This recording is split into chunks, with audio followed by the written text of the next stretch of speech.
Hello, everyone, and we are live, guys. We're back. Welcome back to my show. I have a special guest today, Harrison Smith from. Oops, something is going on with my eco here. Sorry, guys. Happens sometimes with life. I have a special guest today. He's actually one of my favorite show hosts, journalists out there. Harrison Smith from War Room is here with us. Harrison, welcome. Thank you very much. Happy to be here. Thank you for joining me on Sunday. That's supposed to be your, free day and, chillax day, but you're here with us and with my audience. So I really, really appreciate it. I did not lie. You're one of my favorites out there because you are so diverse in the topics that you can actually discuss and talk about. Like anything that I can throw at you, I know that you can handle. I can't wait for this conversation. Guys, we will get to your questions somewhere in the middle of the show and at the end. So please send all of it. We'll have somewhere around an hour or so today. So I know you had a lot of questions, guys, especially A. Barnes had a lot of questions for Harrison. So please do. All right, Harrison. Lots of bad things are going on. Yeah. Yep. I was wondering, where should I start today? I think we should start with the economy just because it concerns every American out there. And I've spoken to many different experts, including people overseas, and they all see a crash coming. What's your take on that? Yeah, I think it's sort of inevitable. I think what's going on with Iran, I think it was going to be a crash no matter what, and it just hasn't stopped. So I think, sort of the bubble is inflating larger and larger and larger whenever that crash comes. It's going to be monumental. The flip side of this is I know we'll probably get into all the other stuff going on with the flock cameras and everything else. And I think like right now, there's a lot of anger sort of simmering under the surface in American society. And I feel like because we're still fairly comfortable, I mean, the economy is not doing great and it's, if it's not fixed, things are going to get really bad soon. But for the most part, I mean, you can still get whatever food you want and go out to see a movie and, you can still be pretty comfortable. So, I think that is a major tool in the globalist toolkit in and of itself is sort of keeping people ignorant and lazy and happy with material goods. So I think there's sort of a strange balancing act going on right now where the people in power are trying to destroy us economically, but not letting it get so bad that we actually rise up and do something about it. So, Right. Our material comfort is still a very useful sort of arrow in their quiver.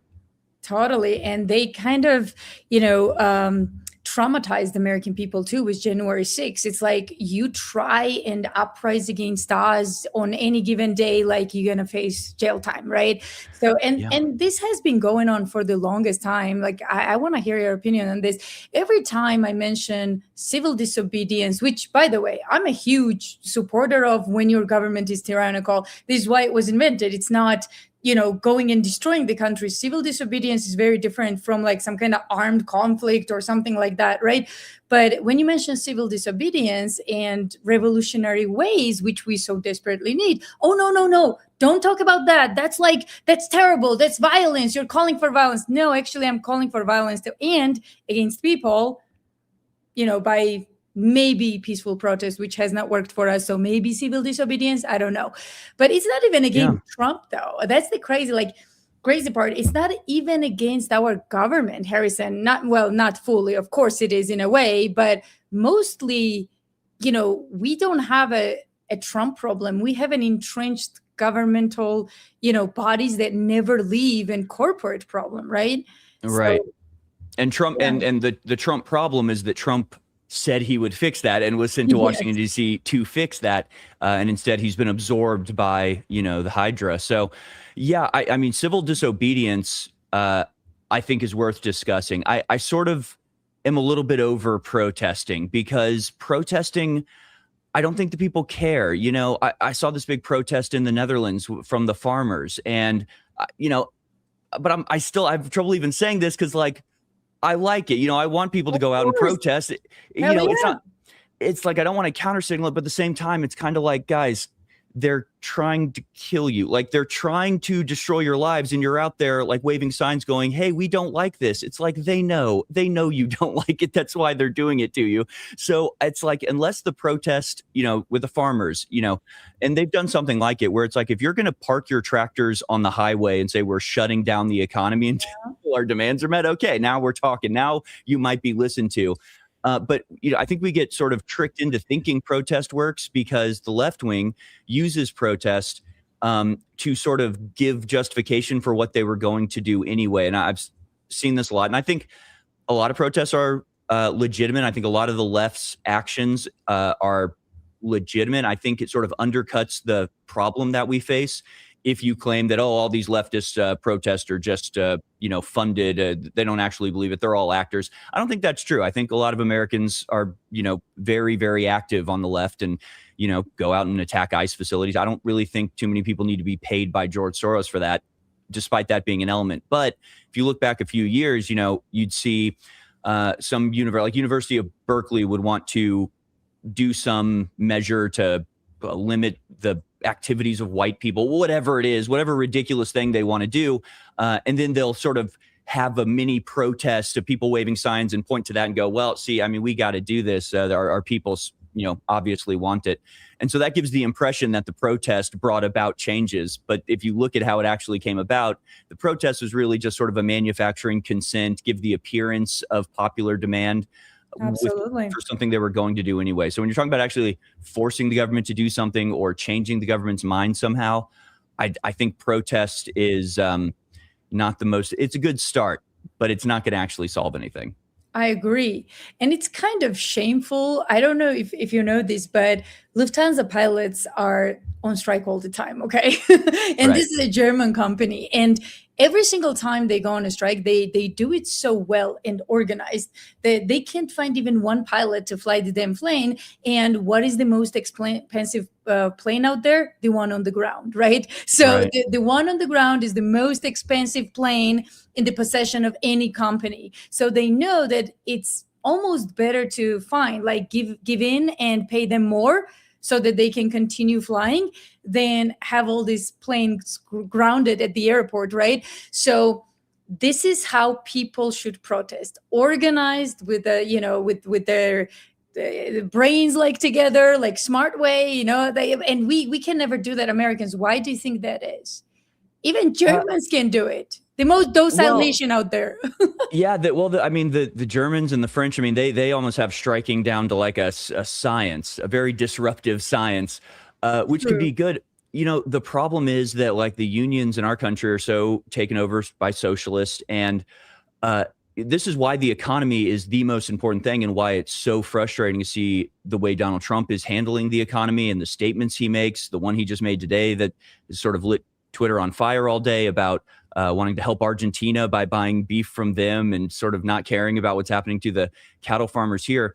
The socialists on the left, the left, that they are straight up communists, and they're literally trying to do a communist revolution. Like it's not a joke. Like they're actually going to try to do it. And I think we know the date. I think it's going to be May 1st, 2028, because they have a gigantic unified sort of orchestrated multiple front strike and it's being led by the UAW, the largest labor union in the country. And they've been planning for a while and are planning on May 1st, 2028 to do a massive nationwide strike where they intend to shut down the economy of the United States by shutting down the biggest, like all of the biggest industries that exist here, basically until they can get their demands met, which is like universal health care and a bunch of socialist programs. So like that's coming. That's planned. That's on the calendar. And I think it's going to succeed if we don't have a extremely convincing counter argument for how the classical American system can succeed and serve people and help them build their lives and give them something to look forward to. And I think it's like that really needs to be sort of paramount in the Trump administration right now. And that includes like deportations and a bunch of other stuff that all contributes to the economic downturn that we're experiencing and sort of looking over the edge of. So I think like if that could be the focus, they can actually make a compelling and logic and reality based argument that sticking with the current system works, then great. But right now we sort of have the left that's anti-corporate and the right that's pro-corporate, when in reality, we shouldn't be pro-corporate. We should be pro-corporate insofar as it serves the American people. And we can take a book out of the page, or take a page out of the, Teddy Roosevelt book, and bust the trust, and, return some meaning to people's lives, some work, and some, being able to build their families. If we don't focus on that, then you cannot blame young people for reaching out for the one hand that's reaching out for them, which in this case are the communists and the socialists. Isn't that crazy? Yeah, I agree Yeah. with you. And I've always said that we need bigger government, not bigger private sector, because, again, Americans have been like brainwashed in this idea that private sector is the way to go. But look at what's happening and what we've got from that idea. Can you do anything about Larry Ellison? No. Can you do anything about Elon Musk? No. Elon's going to do what Elon's going to do. Can you do anything about elected officials? Yes, you still have a chance to not elect them, for example, right? Yeah, arguments are, well, our Congress is bought. Yes, they are bought by who? Corporations, because you gave them too much power.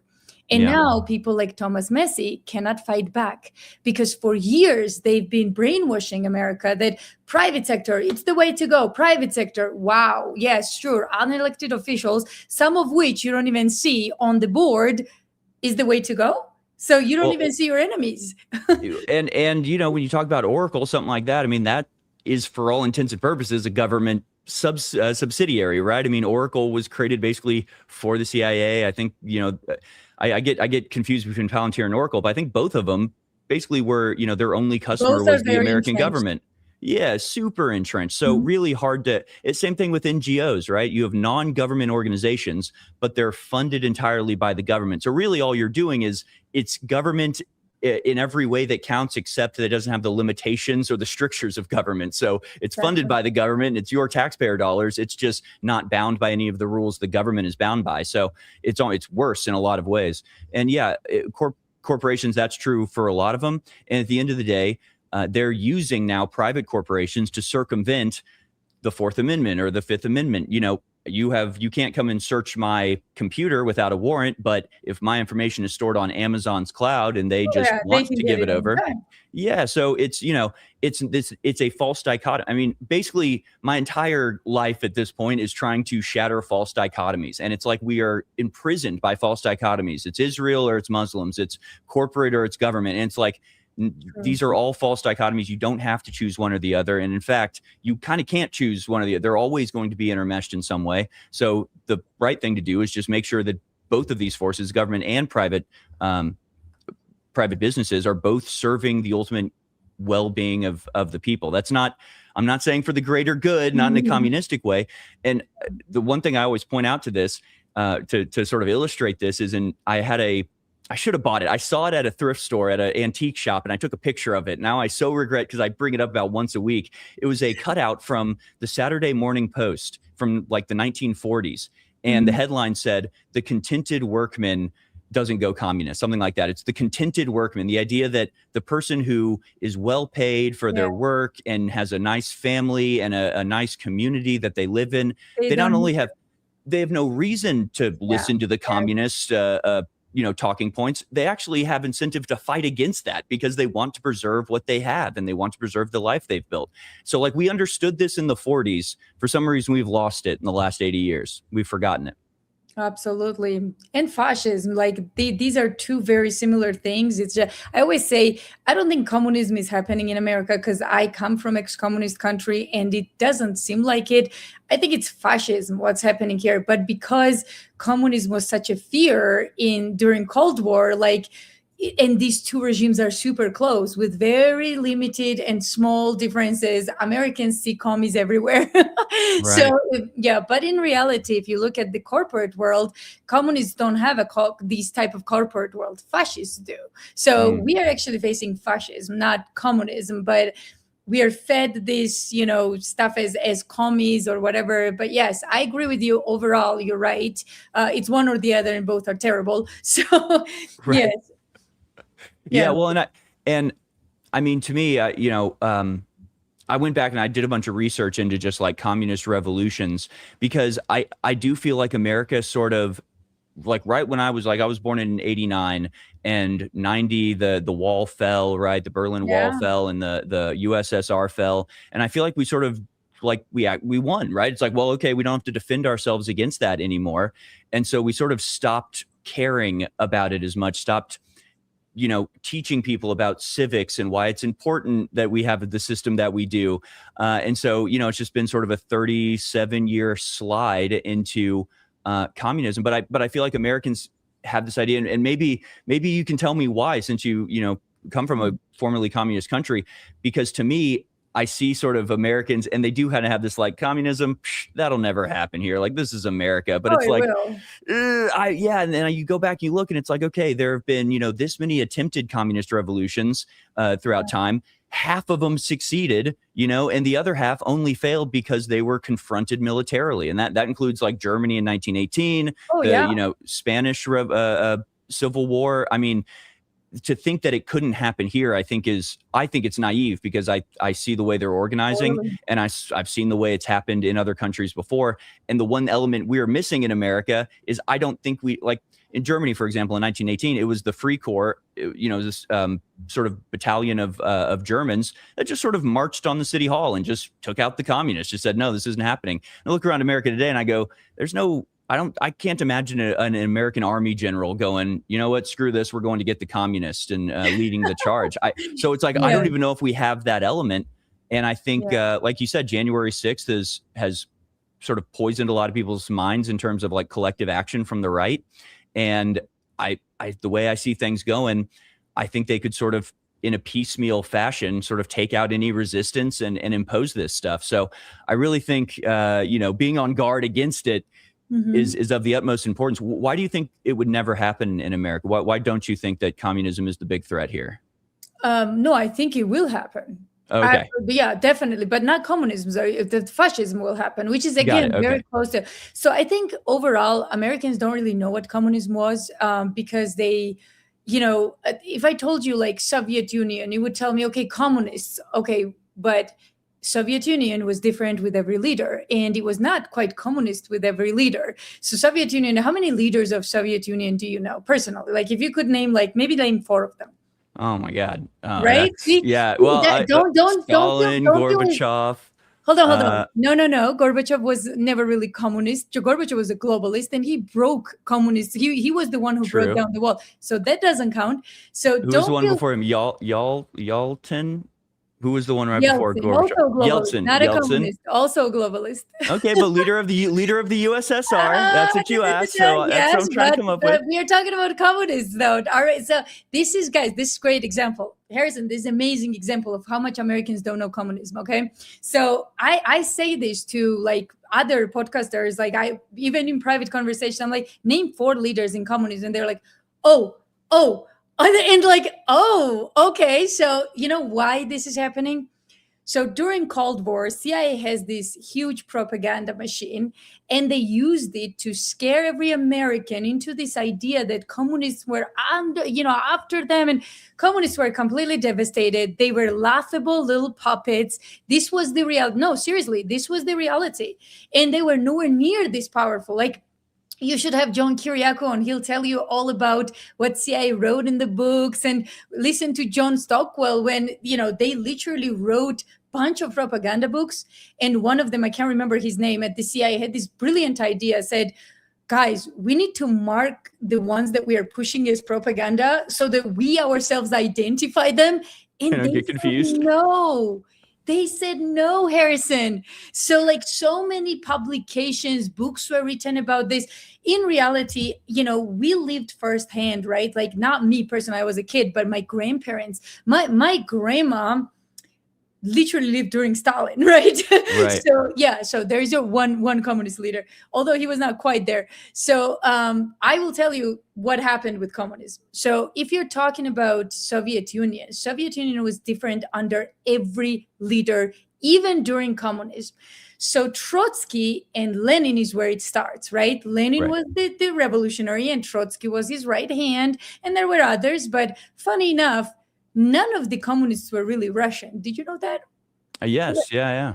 Yeah. So where do you think Trotsky was living before he decided to conduct a revolution and kill the king?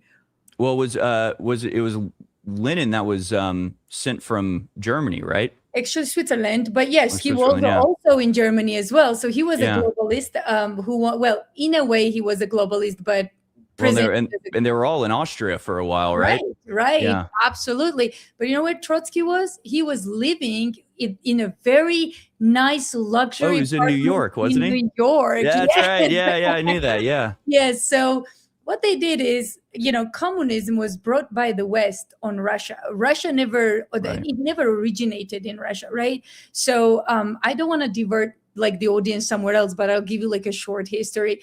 So communist revolution happens. They kill a very progressive tsar, a very nice one, by the way, in Russia, which Russians never really got. Like Russians had dictatorship and, like some ruthless tsars and so on. Finally, a nice guy comes along and he gets killed. And a terrible example Yeah. how why not to be nice, I guess. So Right. yeah, and he was the one who asked for disarmament. He was the one who said, you know what, like the time of wars is over. Like it's Renaissance time. Let's devote ourselves to art. And British family laughed at him. Everyone else laughed at him, and they murdered the entire family of the Tsar. So what happens next? All this progress that they saw when Tsar came in power, all of that gets completely destroyed. So this is where communism, reshuffling of Russia starts. And I mean, during Lenin, it was terrible times. Then comes Stalin. Now, Stalin is an arguably a very misinterpreted figure. He was Georgian, by the way. So I hate talking about Stalin because I'm Georgian and people think I'm biased. I'm actually not. I used to be one of those uneducated people, like, in high school, where I was told that you should hate Stalin because he was going, blah, blah, blah. But then it was my grandparents actually who said, like, you have no idea what you're talking about. Don't hate Stalin. Stalin was not part of this globalist world. He actually opposed them. That's why he went after them and killing all these communists, by the way. Did you know that? Stalin Yeah, I went know. after killing the communist leaders. Yeah, I know he did. He did the whole purge, and I think Oh, yeah. I think the similarities between like the czar and sort of where we are now, where it's like you can point to what the czars were doing, and you can go look at the dungeons they have, and look, they don't allow free speech, and then it's like, so you get people going on this, like, look at how Yeah. abusive the czar is, and then they take away the czar and suddenly have the Gulag Archipelago come Right? come sweeping in. So it's like Exactly. maybe it wasn't so bad actually. Maybe it wasn't the worst thing in the world. And I think we're experiencing the same thing here, where people, they can point to, some minor abuses by the American government or whatever. And it's like, oh, isn't this terrible? It's like, you guys are trying to usher in the Antichrist. So I don't, Exactly. No, it's I going to think get we'll way be worse. fine. Like, yeah. No, I agree with you. So with Stalin, he was a very controversial figure. Even for me, if someone is like, what do you think about Stalin? Was he this monster? No, I don't think he was the monster he was portrayed to be, but he was no angel either. So I think Stalin had his own ambitions to be the dominant leader. And I think he kind of figured out when he was, that he was the negotiator for Lenin, right? Like they sent him everywhere because he was a great negotiator. So I think he figured out that it was never really about communism. I think I can even pinpoint the time when he kind of started realizing that, wait a second, this revolution is also bankrolled by the West. So something's going on. And this is where he went against his own, because he was really like a believer of this freaking communist stuff, right? He was really a believer of, yes, this can work. And, you should be like I call him a toxic patriot, which he was. Okay. Right. So toxic patriotism is a real term. How many, like, Hitler was not a toxic patriot, right? Like, would you say that Hitler was not a patriot to Germany? I don't think so. You don't think so? I think he legitimately was a patriot. So That's what I'm saying. Sorry, he was, right? But he was toxic though, because he's. So what is a toxic patriot? Toxic patriotism is when you think that anything goes so that your country can do better. Okay, and whatever your ideas are, right? Well, Right. that was Stalin too. So if you look at from, people like my grandparents, for example, their perspective, Stalin was great, because why not? He rebuilt Georgia. He rebuilt a lot of things. He gave, at the end of his life, he gave freedom to church. By the way, this is, most people don't know this. He gave an emancipation to church, meaning church was now independent, right? But if you ask Americans and how they know Stalin, no, he was like a non-believer, crazy. Actually, no. And his mother is buried in a freaking pantheon in front of a church. He did that. So, like, yeah, I'm sorry, but like he sounds kind of I mean, he sounds kind of similar to Putin, and what I know about Putin's rise and sort of how people who live there would appreciate what Putin did in sort of wrestling Russia back from the oligarchs after the fall. Totally. Stalin, I would argue, was much worse man than Putin. Putin is, I think, more soft. You can see what he's doing in Ukraine, and even Russians, like local Russians, are expecting him to just go nuclear on these people, and he's not. I think Stalin would have, like, this is the differences between these two. Stalin was more ruthless. He understood that if you're fighting somebody super dark, you have to kind of become that. And, I've learned Stalin from my childhood, right? By the way, he was a poet. He used to write books and he almost became a priest. Did you know that? Yeah, I do think I remember hearing that. But he was in a seminary. Yeah. And by the way, there's a really great book I really like called The Controversy of Zion by Douglas Reed. And he goes through just the sheer amount of goods and services that we provided to Russia during World War II. And I mean, it's not just that we gave them some support. And in a way, you can almost see how Americans, with our history of the rebellion against the crown, like when you see a king being deposed, Americans are like, oh, hell yeah, we know what this is all about. Yeah. So maybe the very beginning, sort of like how Thomas Jefferson was sort of in favor of the French Revolution at the beginning. Right. Then he saw where it went and went, oh, geez, no, I'm taking my hands off this. Sort of the same thing. So maybe in the very beginning, you could understand the impulse that Americans had to support this nascent sort of revolutionary democracy. But clearly, it very quickly, was apparent that that's not what's going on. This was a communist revolution. And yet, for all of World War II, I mean, we built everything for them. I mean, we gave them trains and factories and raw material by the millions of tons. This was during Lenin, though, not Stalin. This was during Lenin, right? But it was yes. the because USSR. Lenin was their operative, built. right? Yeah, totally. So Lenin was a globalist operative. So of course he was bankrolled from the West, right? But I would even argue that it was not so much of Americans, because Americans were kind of waking up to this. It was mostly Britain, because remember, Trotsky got arrested in Canada with a bunch of money in the suitcase, right? Guess who allowed him to go? It was Britain. Britain, send a telegram or something like that you need to let this guy go with all the money.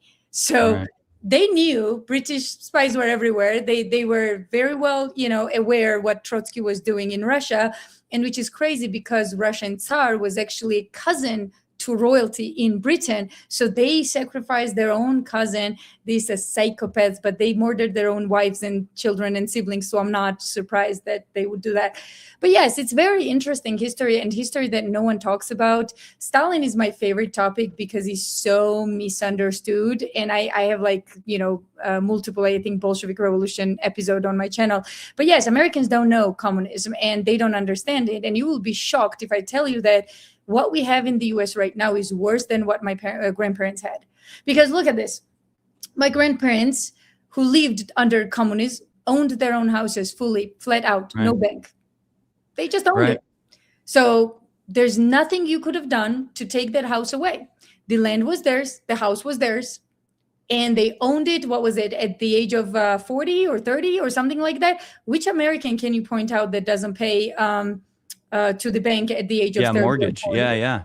No, that's well, and we have all of the downsides of tyranny, none of the upsides.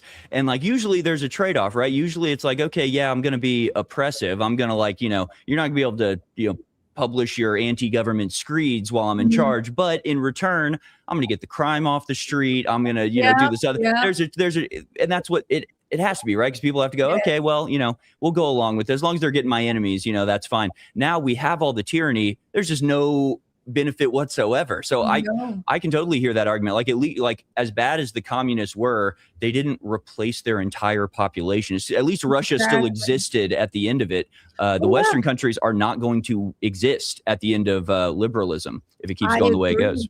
And guess what? Putin agrees with you too. I agree, absolutely. So again, communism had its own terrible, terrible moments, right? Totally. But it has its good moments too. Like, for example, we had this argument. The reason I keep bringing it up is because I fought my grandparents about this, right? Because I grew up as a capitalist kid, and I was like, why did you like communism? And they were like, you're so stupid, you don't understand. And now I was like, no, you guys are stupid, you don't understand. And I have my freedom and I can go wherever I want. And they were like, okay, go. Do you have enough money to travel every like 3 or 4 times like a year? Probably not, right? As a kid, no. I mean, in my 20s, no, absolutely not. I've got a bunch of student debts or whatever. I need to. Oh, you have student debts? Well, we studied for free. Oh, I see. Okay, so give and take, right? So I feel like whether you take their version of communism that my grandparents grew up in, or our version of freedom, what is free in America? Nothing. Nothing is free. You can't go to a doctor unless you're a really well-off person. So most Americans, what was the percentage? Do you remember? They don't even have the insurance. Oh yeah, I don't know. Yeah, 50% maybe, something like that. Yeah, it is unreal, right? Yeah. And then if you do go to a doctor, God forbid something happens to you because of all this crappy food that's, forced upon us, and you have to go to a doctor, like you're kind of dead, or you're enslaved with all these debts and you have to pay. So you can't get a car without the high percentage on it and paying. So you're like constant, you're like a rat that never stops. Yeah. And to me, it's like, so how did we get to that point, right? How did we get to the point? Because it really wasn't this way back in the day. Like it just wasn't. Like when my parents were growing up, it didn't bankrupt you for life to get an illness. Yeah. You didn't have to save for 10 plus years just to make a down payment on a house. So clearly things have gone off the rails. And I think, the trick that the socialists and the people, pushing communism now play is, again, they point to this stuff and they go, nobody can get, healthcare isn't free here. Isn't this terrible? And so they want to usher in communism. But to me, it's like, well, healthcare didn't become bad because we became like more anti-communist. Like it doesn't, we've become, if anything, we've moved to the left pretty consistently over the last several decades. So it's not that we've become like more capitalist. Maybe you could make that argument a little bit, but in reality, it's like it's the immigration that's driving up the price. The fact that we're subsidizing healthcare for half the world who can, make it over here and go to our hospitals. And, sort of during the height of the invasion under Biden, I mean, there were like Denver hospitals that were going to go bankrupt and had to get bailouts of tens of millions of dollars from the federal government because illegal aliens were going in for the sniffles and, clogging up the ER. So all of this stuff sort of compounds on top of each other. And where we are now, we're like completely encrusted in the barnacles, and we need to like scrape it all off and try to get back to something that just works for people again.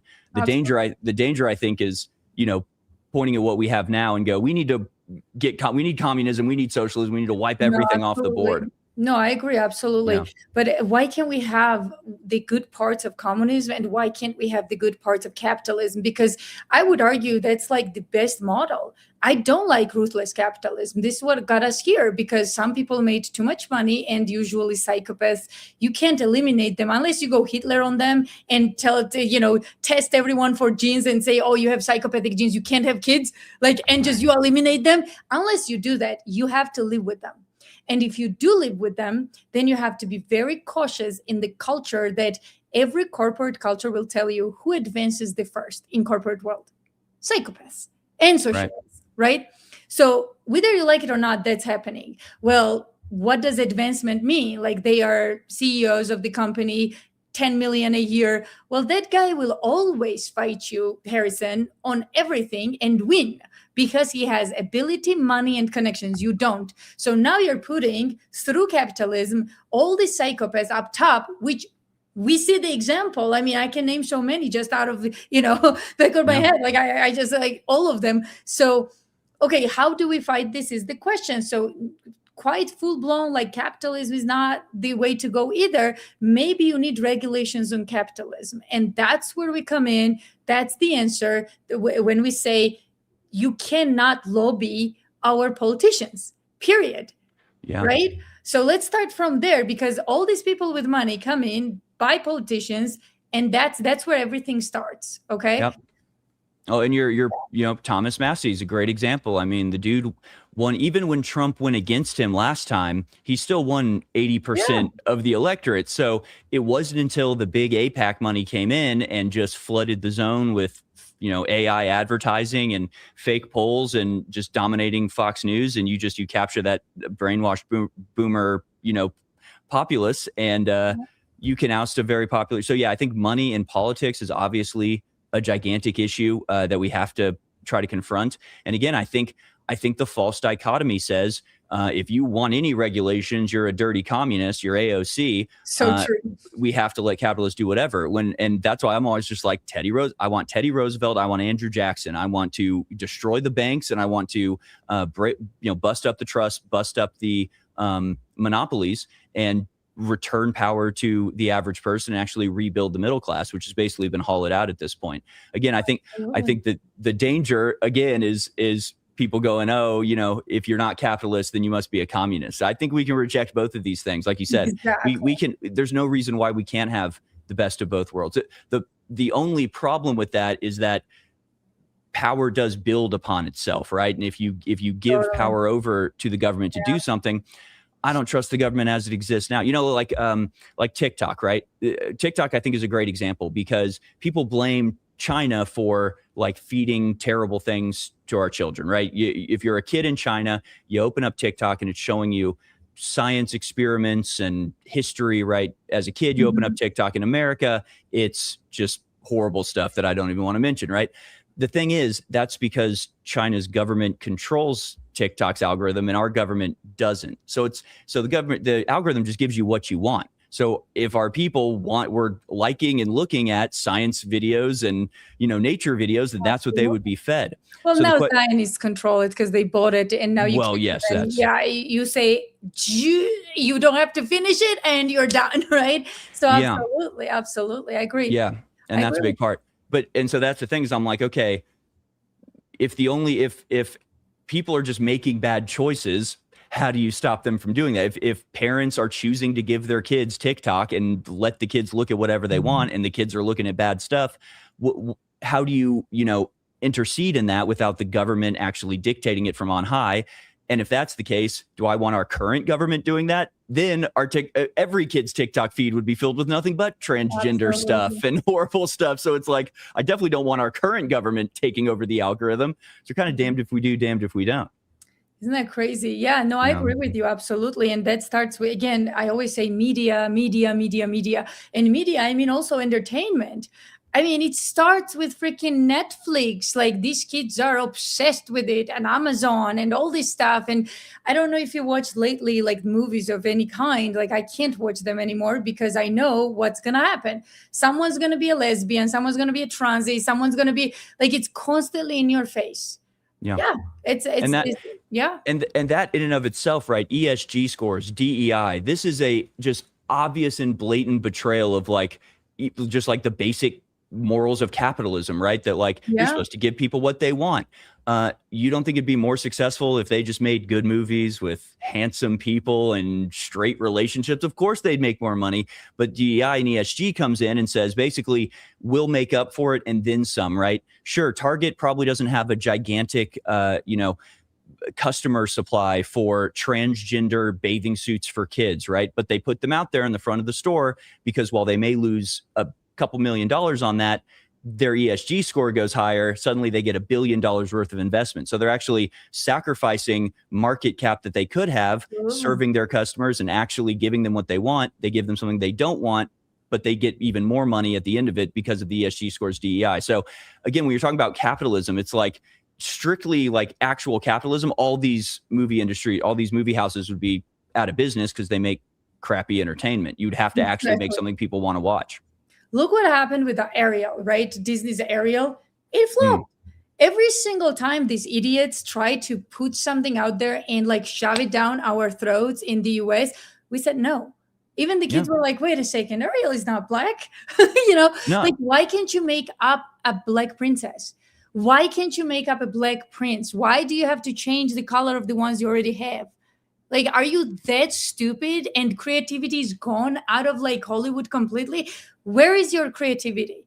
Yeah, no, I think it is literally gone. I mean, and again, it's not. It was it was an unnatural imposition, right? It was literally them going in and being like, you got to fire all the white guys, fire all the Yeah. basically fire all the talented people that had been making good movies and replace them with DEI hire, like diversity hires. I mean, that's literally what it is. So, it just proves that they care more about pushing their message than they do about money. So this whole like, oh, they're just greedy capitalists. It's like, no, if they were strictly capitalists and only cared about money, because I feel like one of the things socialists and communists do cling on to is that money's at the, money's at the heart of it, but that's like as far as they go, or, you look at things like, it used to be all the time in the Iraq war, it'd be like, it's just a war for oil. They just want to get the oil. They're just trying to take the oil. And it's like, that's such a simplistic, that's Yeah. not what it's about. Like, this isn't about them. They literally have all of the money. They print money by clicking on the keyboard. They don't, this isn't about money. It's about using money to control people. It's the control that they want. Money's just that greases the wheels. Absolutely. And to your point, and then I'll get to the questions.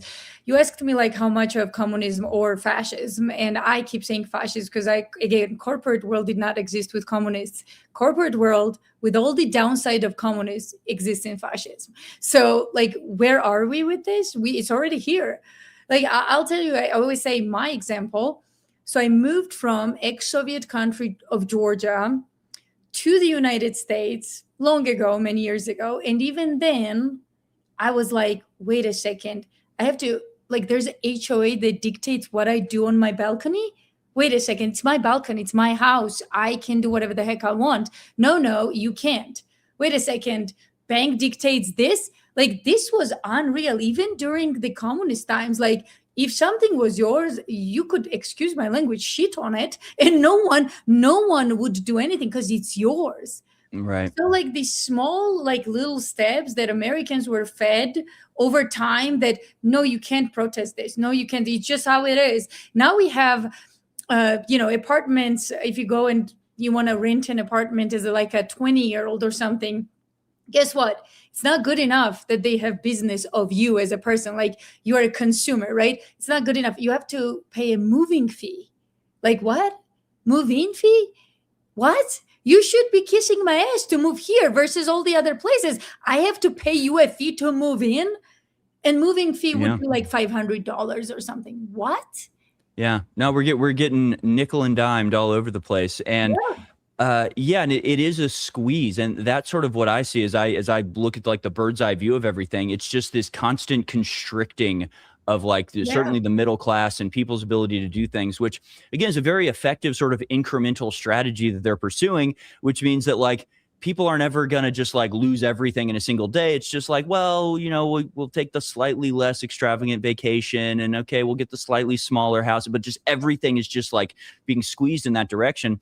And then you've got private equity, which is really the like dark heart of capitalism, where you have all of these private agreements and an entire private court system that they pay for, that's private, that is not bound by the law and can make decisions that are totally arbitrary and without precedent or legal recourse. So that's a huge issue. And that's where a lot of the sort of nickel and diming comes in, or the way that, something horrible happens and you should be able to sue the place, but you signed you waived your right to do that. Now you have to go into private arbitration with the private equity company under a judge that is paid by the private equity company. So there are lots of ways people are sort of getting around the freedom we're supposed to enjoy here in America. Yeah. It's spoiled the frog, right? When frog doesn't feel it up until it's too late. I think that's where we are right now. It scares the heck out of me.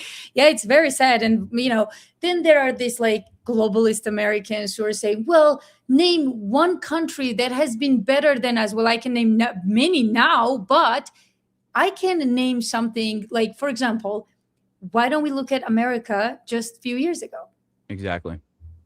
Like, don't compare yourself to Switzerland. Compare yourself to yourself when you yourself were, little. Completely different America.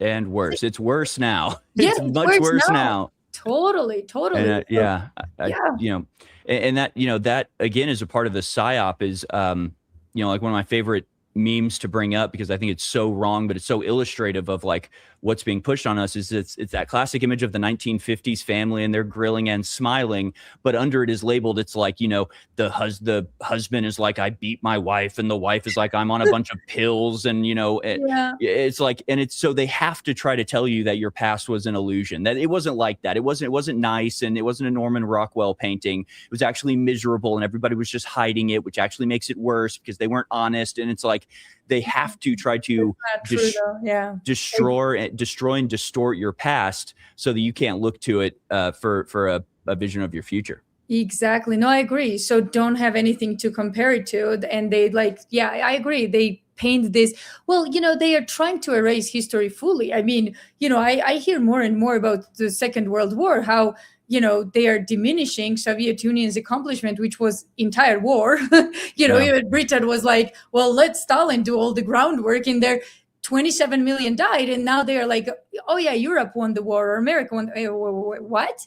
Like, you know what I mean? And Russians go nuts on this because Russians lost everything, even more so than Georgians. Like, Georgians were in much better shape, like farther you went out from Soviet Union, like to the farther away from Moscow, better it was for everybody.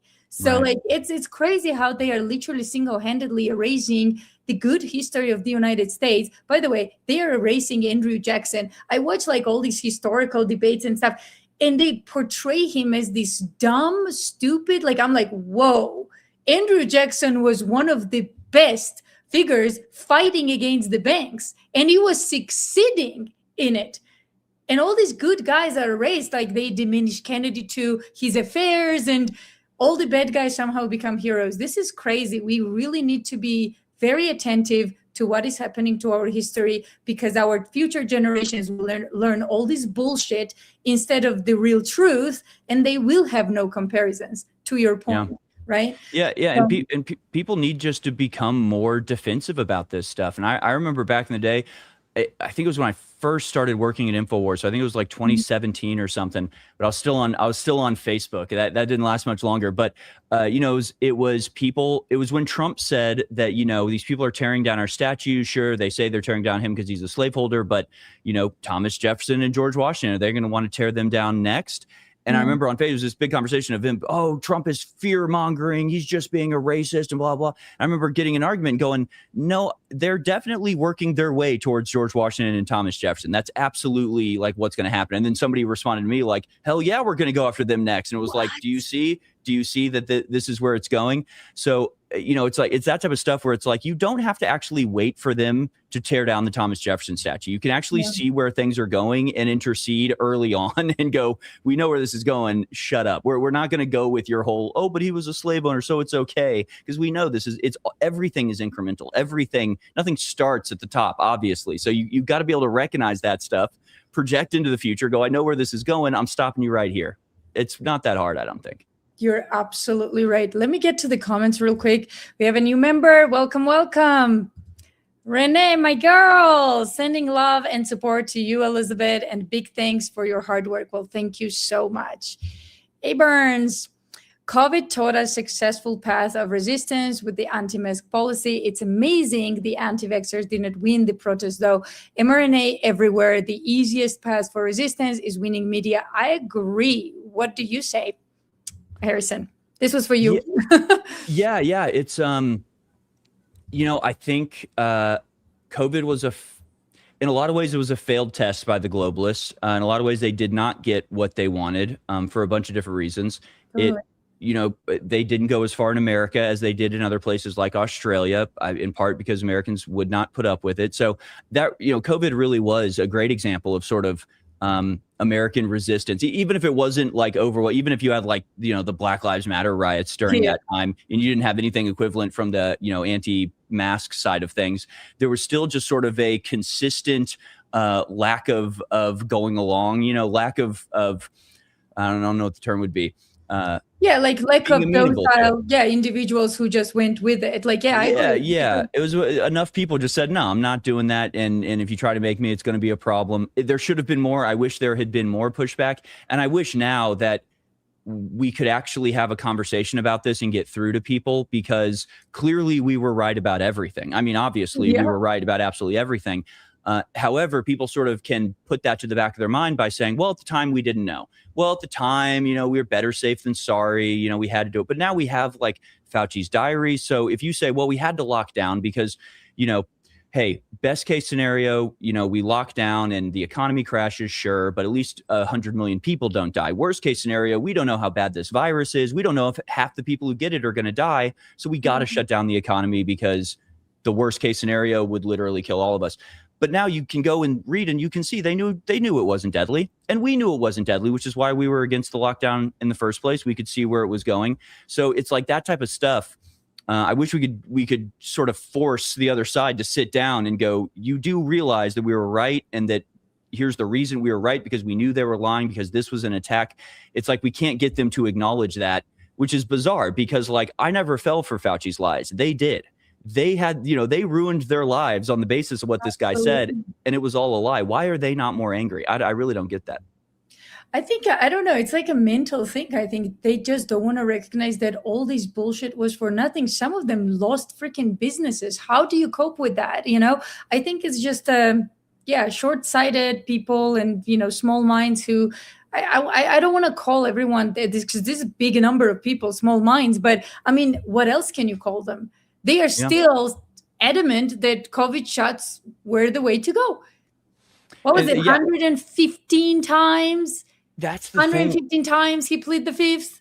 Yeah, and like, well, and then you heard like I think it was John Roberts, the Supreme Court justice. Like, this is where it genuinely makes no sense to me.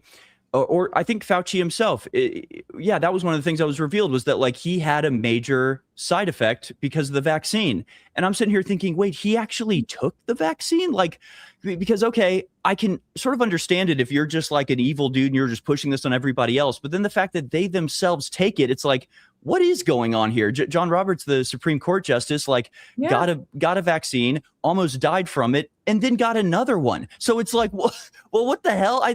He's not tricking anybody by doing that. He's maybe they are just idiots. I don't know. That sort of threw me for a loop, because I was like, it's like they're still evil, they're still lying, they still did all of that, but just the fact that they also took the shot, that blows my mind. I can't rationalize that.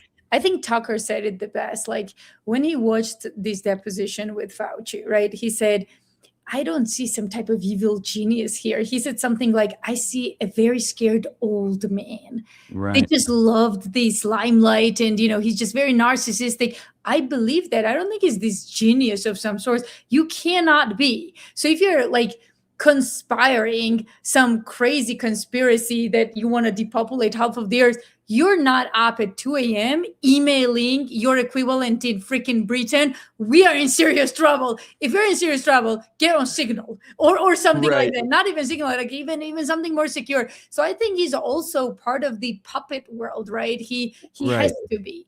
So and he is. And if you ever read, obviously the real Anthony Fauci by RFK Jr., extremely informed. I mean, that book is a real mind. It's a real mind blower, and like, oh my God. Yeah. You get like every 20 pages, I had to just set it down and be like, we are never getting out of this. Like, it's been this way for 40 years. This is insane. But the other book is A Plague on Both Your Houses by Scott Atlas, because he was in the White House during all of it. And in that book, he said basically Fauci wasn't really the guy leading it. He sort of came in late and sort of just sat quietly during the meetings. He was just the spokesperson, which makes sense. I mean, he's clearly ego driven. He clearly loved the attention, but no, he was not the brains. It was never the brains behind the operation. I agree. Let me get to some more questions here. All right. Please address the Charlie Kirk post where he said Charlie Kirk was afraid Israel is gonna kill him. So I'm guessing you're talking about Harrison, right? Yeah. Yeah. So I didn't see that post. I'm sorry. Oh yeah. Okay. So I'll tell the story. I've told this a bunch. Go for it. So it's not that complicated or mysterious, but basically in around July probably of last year, or it would have been last year, Charlie Kirk was doing these interviews with people like Megyn Kelly, and expressing his frustration with some of his Jewish donors and the fact he was being called anti-Semitic.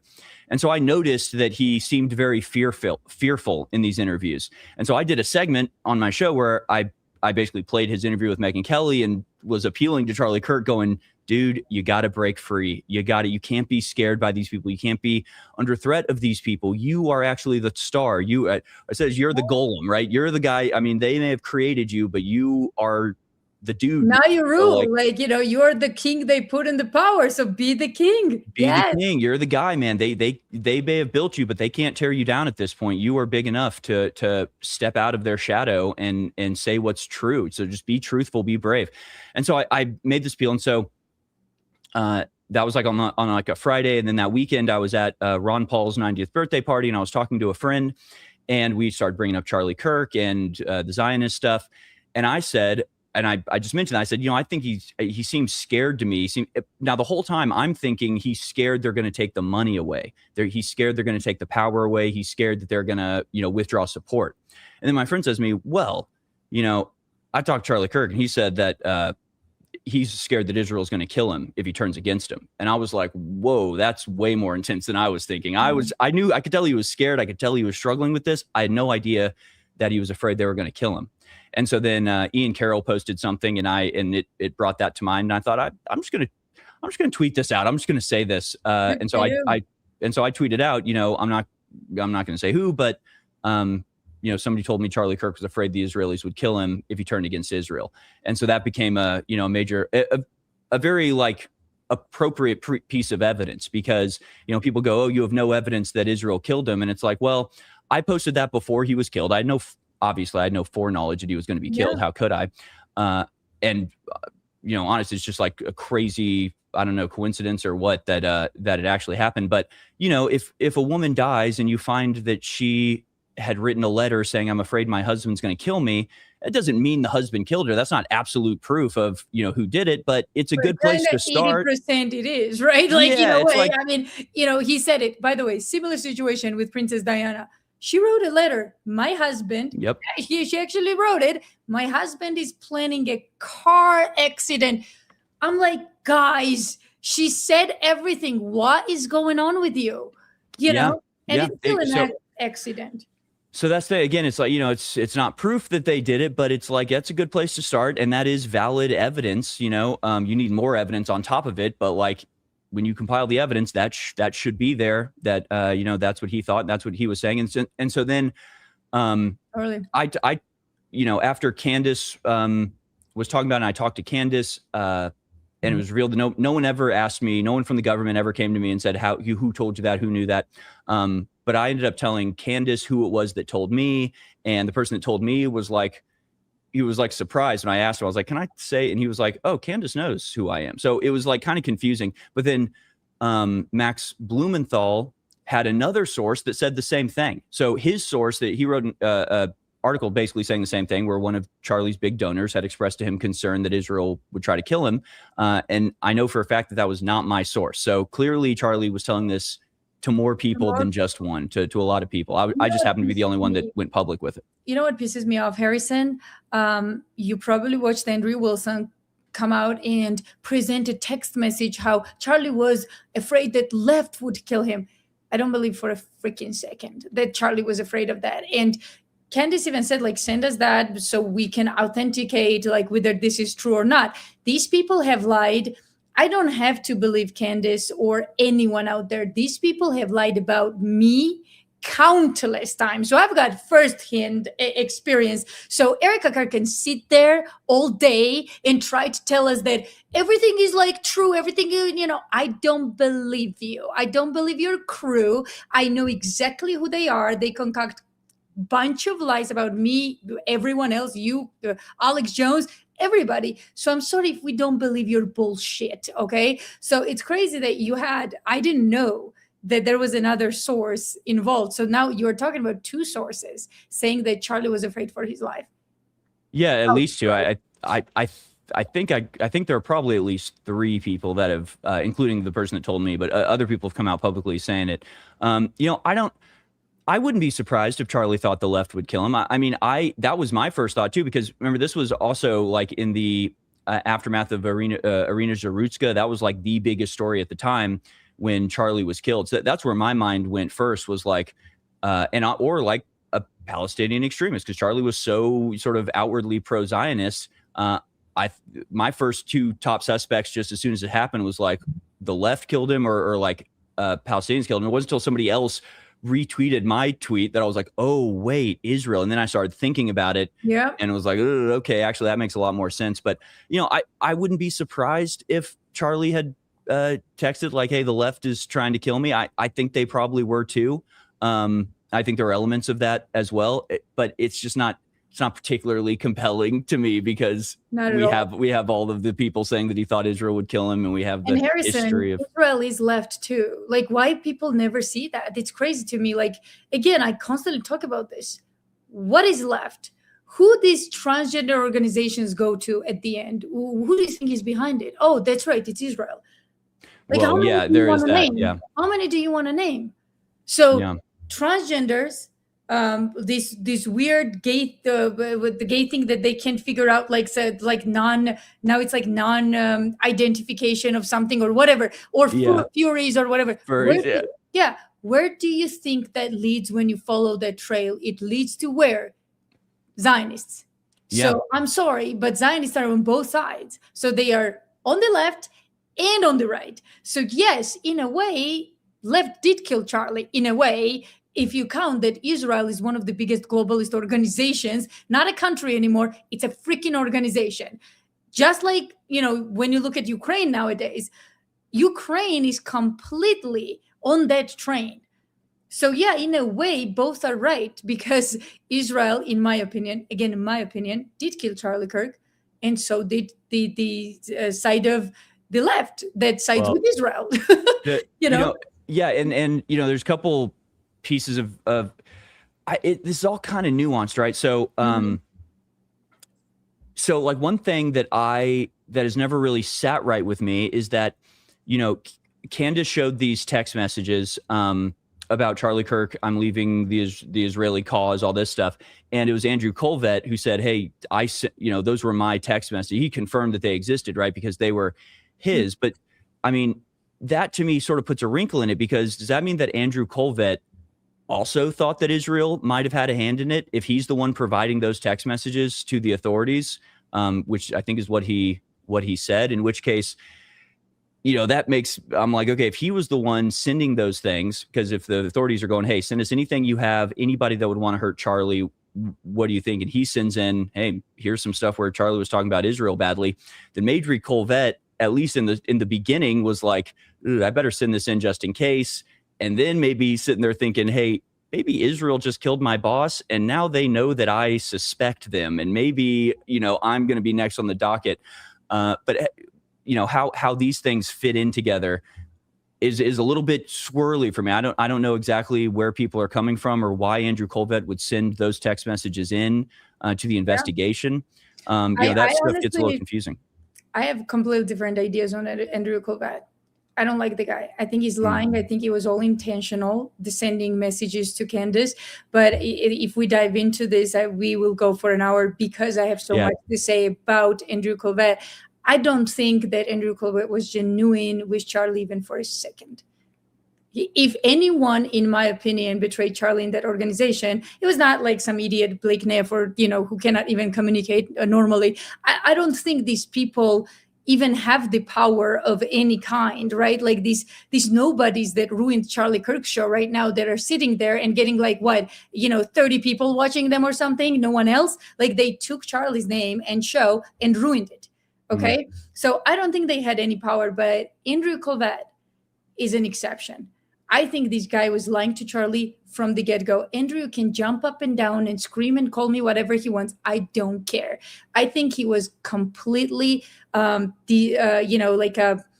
like a snake from the get-go, because this guy lies all the time. Since Charlie died, what was the actual truth that Andrew Colvett ever communicated? Really? What was it? Can you tell me something that he, came out and we went like, oh my gosh, Andrew's so right. Yes. Yeah, I don't know. I haven't really followed it that much, but the other thing I was going to say was that I think if you look at the lack of concern from the Trump administration, and the lack of their willingness to actually go after the left, which again, in the beginning, like, I just rewatched my show that I did the day after Charlie was murdered. And by that point already, it was like we had 10 or 100 different videos of people coming out and celebrating it and laughing at it and going to Charlie Kirk memorials and being like, I'm glad he's dead. I think you should all be killed. Like, it was so, and so the next day I was almost excited. I was almost going, we're going to crush these people. Trump is going to use this as an excuse to crush these people. They're all going to regret this. And it just never happened and never materialized. So to me, that is almost in a way could be perceived as or interpreted as like more evidence that perhaps Israel was involved, because why would they not go after the left? And maybe if they knew, like, if we actually investigate this, we actually go in and try to identify like who had foreknowledge, we might turn up some things that we don't want to turn up for our greatest allies. So exactly we better just not touch it at all. We better just hands off. And we know the guy, and it goes no farther than that. I feel like if Israel had not had anything to do with it, I don't see why they wouldn't have gone after the left a little harder or gone, farther on the investigation and gone after, because that's one of the big questions. They go, apparently all these people were posting the day before Charlie's, saying that Charlie was going to be killed. These, tranny or whatever, Discord accounts, all these things. Yeah. They never looked into any of that. So there's no reason why they wouldn't look into that, except you could speculate that maybe they were afraid of what they would find and afraid that it would lead back to Israel. So I think that's more evidence that, maybe the people in power knew more than they were saying and just didn't want the investigation to happen at all. Not necessarily because it would have directly led to Israel, but they just, if there was any connection, they didn't want that cropping up through the investigation. No, I agree. And but the only thing I would say is I think they know exactly what happened. And the reason investigation was not done is because they know exactly what happened. And they were like, stop it. This is where we stop, right? So, but yeah, again, to me, Israel is the left and the right, because, both somehow end up making decisions very favorable to Israel. And the other, to me, the funniest thing about Israel getting blamed, especially my role in it, is it's like, okay, either they did kill Charlie Kirk, in which case we busted them on a false flag. Right, exactly. They didn't get away with it for a second, which is amazing. Or this just happens to be the one high-profile assassination they didn't have anything to do with. And they are getting blamed. It's like, well, you kind of deserve it. I mean, you might not have done this one, but like, this was a long time coming. Yeah, it's like the prisoner who says, "Wait a second, I did kill these 5 people. I didn't kill this one." Yeah, I didn't kill that guy. Yeah, exactly. Like, shut up. That was And it's like Mossad will give these interviews where they're like, we are the screenwriters of the world. We are the puppet masters. We control everything. And it's like, oh, so did you kill Charlie Kirk? And they're like, well, what? Us? No, how could we ever even? And it's like, well, then shut up. Like, either you are who you say you are, in which case you are a suspect, or you're all full of shit. So true. Either way. So true. Let me get to some more questions. That's so true. And then I really want to show your video because, first of all, I love that you have it as a pinned post. Okay. Please save it that way. And second, all my ex people, go on Harrison's X and repost this video when you see it. Okay. It is extremely important. All right. Thank you. Next one. And the second one's coming up, by the way. Okay. The follow-up edition is in the works. So. Ooh, stay tuned. I can't wait to see it. Yes. So, Abrams, communism and capitalism have cyclical relationship. I've explained this before, but they feed off each other. Yes, they do. And I think it's happening deliberately now. I mean, I think literally the people in power are purposefully crashing capitalism in order to bring about. I don't think there's any other way to interpret the current economic situation other than like, if they didn't want communism, they wouldn't be doing what they're doing. But they're literally they're acting as rapacious and as greedy and as vindictive as possible in order to drive people towards communism. I do believe that. I agree with you. And again, Vladimir Putin said in his last interview, they are deliberately killing US dollar. Who's they? Obviously, he didn't say we are deliberately, they meaning us. We are doing it. The deep state here, they are deliberately killing US dollar. It's crazy that foreign countries' leader is more in tune of what's happening here than our own leaders. It's crazy. Yep. Well, and same thing with like the Iran war. I've been saying since the beginning, I'm like, I don't even think the economic destruction is a side effect. I think they wanted the Strait of Hormuz closed. I think they intended for it to stay closed. I think the starvation that's going to come about if fertilizer's not able. I mean, I think all of this is very deliberate. I don't think any of this is by accident.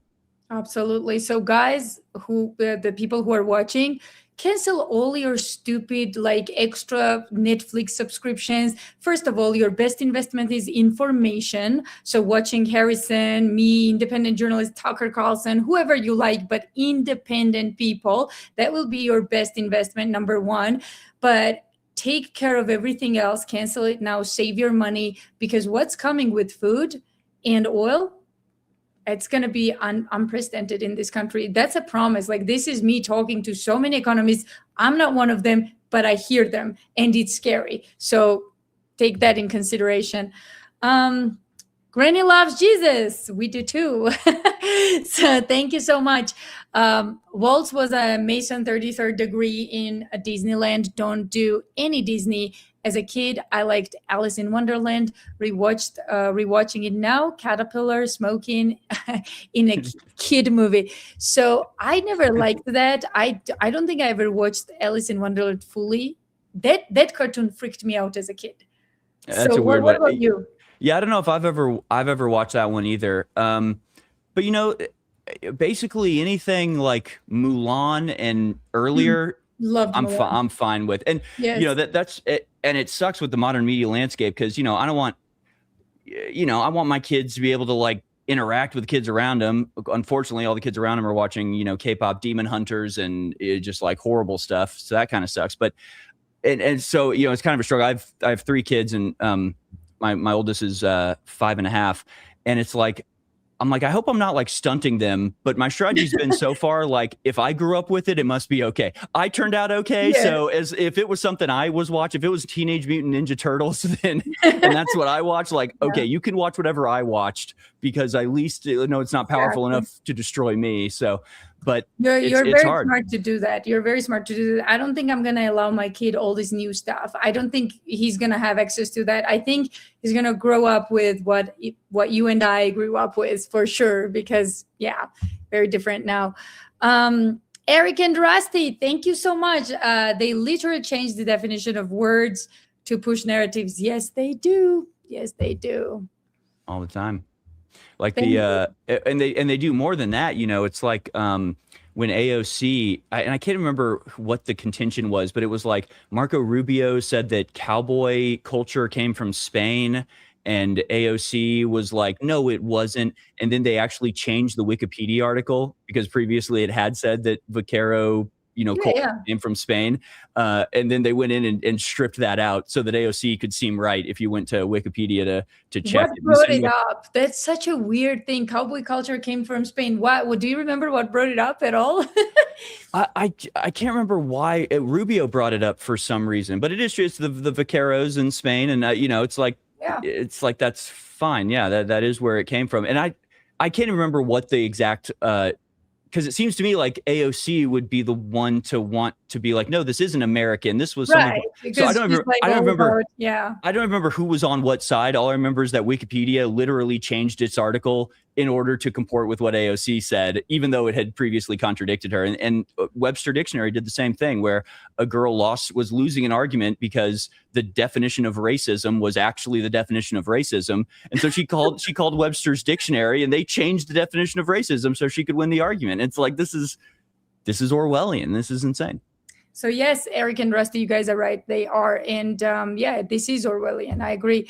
So thank you so much, guys. Like, I never understand like these little jewels and stuff, but I mean, as they explained it, it's coming from the phone. So thank you so much. So, okay. Abrams, question for Harrison. Do you trust NASA? Ooh, okay. Okay. In general, yeah, as much as I trust any government program. Yeah. I mean, I trust them as much as I trust the American military. How's that for an answer? In other words, I think in general, they're I think there's just a lot of nerds that like space and are doing what they do. I think they take way too much money. I don't think they have a return on investment. I think they do a bunch of stuff they don't tell us about. But I always thought it'd be funny to do like a skit of like the flat Earth version of NASA, where it's like a bunch of like the mission control, but they're all like photoshopping pictures of the planet, and just like making fake images to show people. I don't think that's what's happening. I don't think NASA is a giant cover up for the flat Earth. I don't think NASA is is doing anything particularly like worse than DARPA is doing. I mean, DARPA, DARPA NASA, is way worse. you know, Yeah. they're all tied in together. But no, I don't have a particular hard on for NASA. I think they may be on the least objectionable ends of the the functions of our government. I think it's fine. I think I like what SpaceX is doing. I like that a private company can do it better. No, yeah, I agree with that. But sorry. I'm sorry if that disappoints people. I know people hate NASA. I'm not getting paid by NASA for my opinion, for the record. No, I mean, I would just audit all of them. Like, I'm just so sick of this, like, need to know basis and this bullshit. Like, can we just audit all of them? Can our Congress have hands in all of them? Like, in a way, like it's supposed to be. It's just so frustrating. That's true. Eric and Rusty, thank you again, guys. The world is waking up to the deceit and corruption in the world. The anti-Semitism shield won't hold for much longer. I agree. I'm not talking about Jews, but the people that use them for their agendas. Yes, that was very smart. Actually, I love my audience, Harrison. I love my audience because they are so smart. They don't buy into this shit that it's all Jews or it's all, like the Muslims or whatever. They understand that it's different types of people. Some are Christians, some are Jews. They are just ugly inside out. They are evil, and they are using people, including Jewish people, for whatever agenda. So yeah, I agree. Yeah, of course. And by the way, if you watch the Eighth Front War, make sure you watch. I mean, I think the second half of that video is more important than the first half, and it's the second half. I'm going to pull it up right now. I'm going to pull it up right now. In the second half, you hear people like the leader of the Tikva Fund. And he's sitting there going, America was a nice vacation from our destiny, but it's time that we remember who we are. We're not Americans. Jews are different. And it's like, okay, what are you talking about? I mean, Jews in America, outside of like, a few country clubs you couldn't get into, and a few, 100 years ago, some law firms didn't hire Jews. Like, there has never been hatred of Jews in America. There's never been discrimination to any sizable degree of Jews against America. So it's people like that are sitting there telling Jews, like, don't believe your lying eyes. Don't look around America and think this is great. Everybody loves us here. No. You have to reject that. You have to remember where your loyalties really lie. So, I mean, it's pretty blatant. And I'm constantly appealing to the Jewish people going, this is on y'all. Y'all got to stand up to this. It's you that they're using as human shields. It's you that they're trying to, bring into their game. You got to stand up to this because it can't come from us. And I grew up around Jews. I have a lot of Jewish friends. My girlfriend in high school was Jewish. And so I also empathize with them when you're not going to be able to go to a Jewish person and tell them like, that their grandmother wasn't stolen and disappeared in Germany. Like that happened to that happened to their grandparents, that happened to their family. So like, it's kind of ridiculous to approach them and just be like, your grandma's a liar. It's like, that's never going to work, guys. They're never, and it, why would it? So it's like, you got to have empathy for these people and understand where they're coming from and the way they view the world and their fairly immediate history, family history that's been passed down to them. They don't quite have the empathy for others. That's the problem. And True. That's where we are coming into this wall where we just can't understand each other. But much like you, I have many Jewish friends, and I worked for a Jewish company before, and every single time we have these conversations, because I'm an Eastern European, like I don't avoid this stuff like as much as I can. I'm just going to directly tell you what I think. So I get into these conversations unless they want to avoid it. And then I'm not going to be this like asshole that, no, we got to talk about this, right? So I directly talk to them. Listen, we have a Jewish problem in a way, and it's not because of Jewish people. It's because of ideologies that Jews kind of have, either gotten used to or believe or whatever. But you know what the answer is, Harrison, all the time?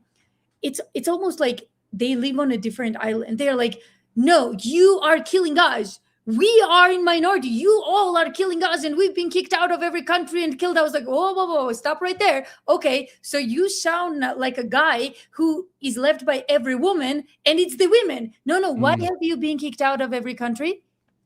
Why? Right. It's all these countries, but not you. You seem to be the common denominator in everything.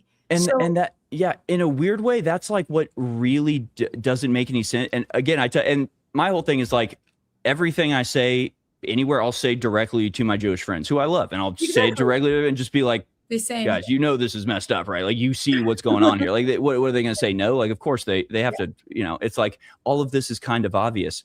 But yeah, the Jewish leadership manipulates the Jews. They manipulate the Gentiles with anti-Semitism. They manipulate the evangelical Christians with the church stuff. They manipulate the Muslims with the like false dichotomy of us versus them. I mean, it's all manipulation all the way down. And yeah, you just need to. But it, in the sense of like, Jews getting kicked out of everywhere, it's like, how about instead of spending $1 billion to flood the X feed with propaganda, what if you just like helped the American people? What if you use some of that incredible power and influence to get some just like unadulterated good things for Americans? Because obviously when the Jewish power structure wants universities to change their curriculum, it gets done. Right away.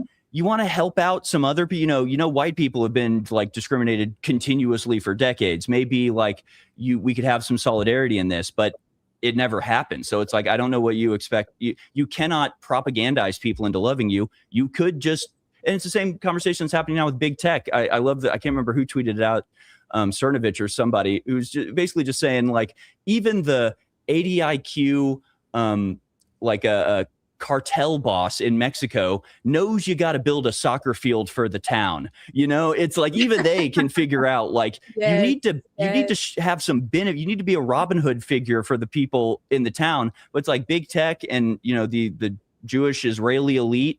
It's like they have no awareness that like you have to just like kind of be nice to people. You have to like actually benefit people, not just scream at them that they have to love you. That doesn't work.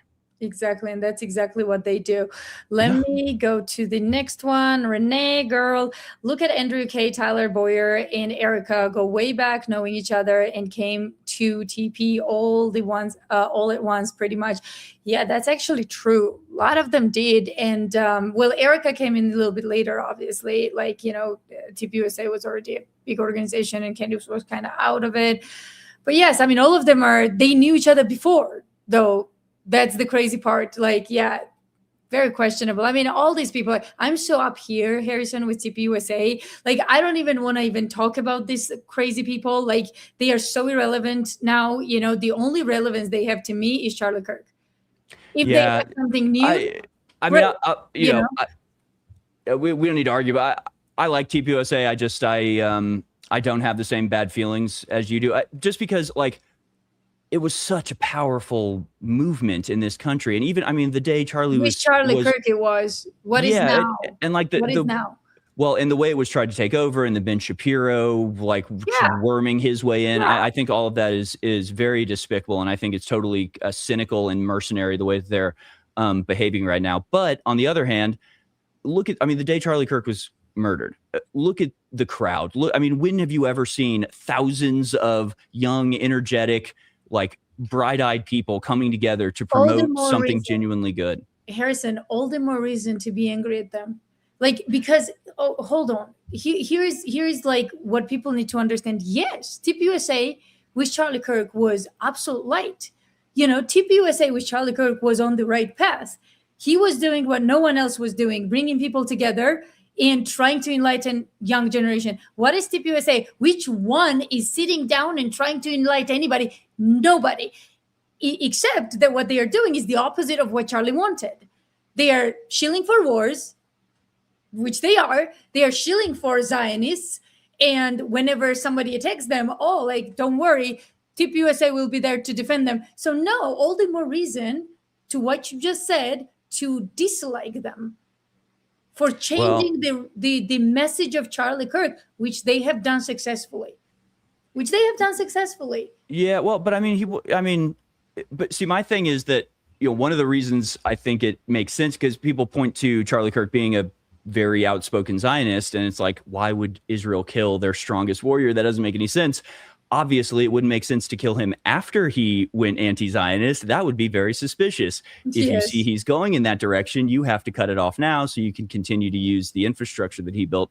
I totally get that, and I think that's a sort of a mark in the Israel did it, tally. Totally, but even with Charlie, those Zionists, you mentioned like Charlie was like, he was never this obnoxious Zionist though. Have you actually listened? No, I don't think so. Like, listen, I disagree with that. Like, he was a Zionist, obviously, but he was not obnoxious one. Like, he was asking questions. This is why he got out of it. If he Yeah. was obnoxious one, he wouldn't have gotten out of it. He would still be, to the day he died, crazy Zionist, yeah, honestly. But that's the thing, like, I've listened, I started appreciating Charlie Kirk way more, unfortunately, after he died, right? Right. But when I go back and listen to his stuff, like, it's very interesting that all of you guys should actually do that. So Charlie was listening to people that he was debating, and Yeah. one by one, like, these drops started happening. Like, hey, maybe I'm wrong about this freaking thing. Maybe I'm wrong about these people. Like, they are obviously pushing me. And there's like some smart dude somewhere on the campus that said something that registered in his head. Charlie Kirk was never a obnoxious Zionist. He was a Zionist with a brain, and that's Wow. why he stopped being a Zionist at the end of his life. But I think a lot of that had to do with the Groyper War. So I don't know if you're Sure. Yeah. super familiar. There's a very good documentary on the Groyper War that I think really can give everybody that watches an insight into like the motivations of a lot of these different people. Because I always thought it was really an incredible, event that Yeah. sort of centralized around Nick Fuentes, but just like that forced Charlie's hand in a lot of ways. But also, I always gave credit to Charlie that like he was confronted with these sort of uncomfortable positions and things that he sort of realized, like, I don't actually have a good argument for this. I better change my mind. And so he did change his mind. And because at the beginning of the Groyper War, like the first event was somebody bringing up the USS Liberty, and Charlie did shut it down immediately and was just like, no, shut up. You're not allowed to say that. You're not allowed to make that as a lie. That's anti-Semitic. I mean, he was very hardcore on it. That was a couple of years ago. So he was definitely sort of softening his position. Totally. And over after time. that, I actually saw that after that, you have Charlie Kirk in PBD saying, was there a stand down order? Right. Like, none of other people dared to say it on TV. It was only Charlie Kirk. And I was thinking about the stand down order, and I remember feeling, oh my God, he has the balls to say what no big name around MAGA ever had balls to say. So from that, we ended up with Charlie, was there a stand down order? This is crazy. Yeah. So anyway, well, and clearly Charlie was a very powerful bulwark against war with Iran. And when you see what Israel is willing to do to get their war with Iran, I again don't think it's out of the question at all. I just do see TPUSA still as a valuable, like, I mean, it needs to not be a Zionist, but the thing is, I think they're going to move away from that a little bit, from what I've heard. But who's telling you this stuff? Tell us. Who's telling you this stuff that they are moving away from it? Well, I can't be giving sources away. I can't be giving sources away. Well, are they at least part of the organization, or is it coming from a third party? Yeah, it's coming from the organization. Okay. Oh, so because I have friends that work at TPUSA. I mean, I'm really good friends with Savannah Hernandez. She started at InfoWars and has made great things for herself, and she's at TPUSA. And so I see people like that, and I'm like, is it a good thing to that these people destroy the organization these people work for? I don't know if it is. If it turns totally inverted and becomes a nothing but a source of negativity, maybe then. But I still feel for TPUSA a little bit. Well, I hope you're right. I see it's all already inverted as an entity, already inverted because of my experiences with them. Yeah. But hope you're right. I should say, so Savannah did not. To be clear, Savannah's not the one I got that information from. So no, totally right. Yeah. So it doesn't matter. I mean, it's a good news, right? It's a good news if they want to stay away from Zionism and just take care of Americans, is like, stay more loyal to Americans, normal Americans that really dislike this cause. Great. No one will be bigger supporter than us, but that's they have a Zionist problem for it. and this is what Charlie was struggling with too, where it's like it's kind of not an option for them.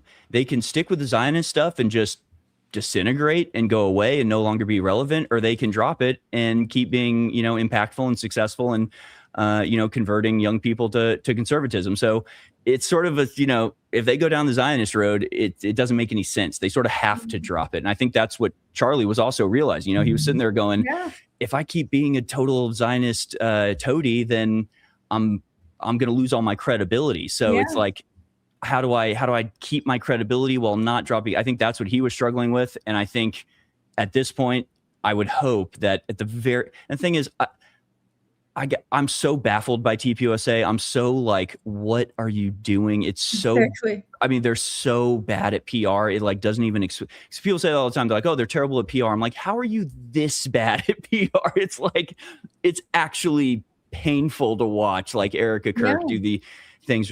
No, stop. I'm just like, are they in on it together? Like, that's where I'm just like, are they in on it? Is TPUSA doing this on purpose? Because how are you this bad at it? It makes no sense. So I got my criticisms too. Trust me. No, you're right. And this is what infuriates people because, listen, all these people that are now with Candace used to be huge fans of TPUSA. You think any crazy liberal is like diehard Candace fan? No.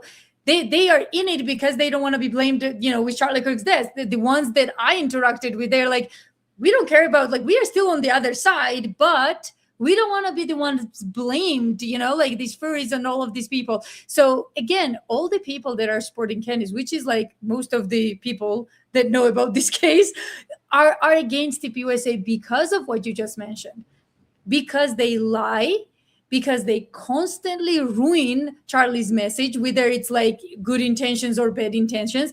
Again, I experienced this on myself, Harrison. So they lied, like, I don't know if you know, do you know about the court case thing? When they lied that I got kicked out of the court? I barely remember that. Yeah. So get this. It's unbelievable, Harrison. So I'm usually at the court listening to, everything that's happening. I documented, whatever. So there were 2 days that I was going to be absent, but they don't know that, right? So I'm texting my girls who I usually go with that they are on their own and document everything, guys, whatever. So these idiots doesn't know that they don't know that I'm not there.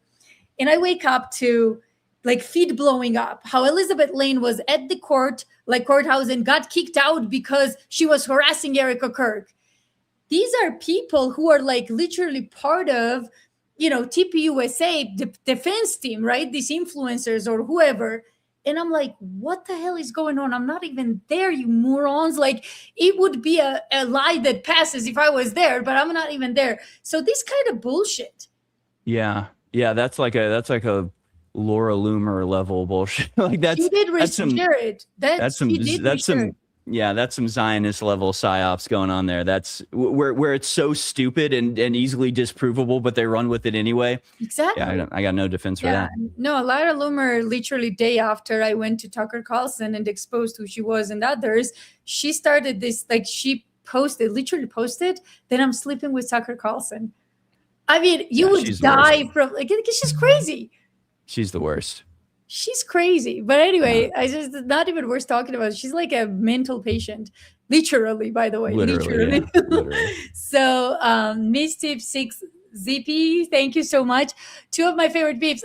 Thank you. I just want to let everyone know public comments is open for Sec 3 in Genius Act. It has to do with programmable digital money. That's good to know. Thank you. Yeah. Anything on that? Yeah, I mean, that seems to be the intention of crashing the dollar. That seems to be where all of this is heading. It seems to be what the data centers and flock cameras and everything else is about. Yeah, it's all definitely headed there. It's the mark of the beast. I mean, it's not that complicated. It's the mark of the beast. Yeah, no, I agree.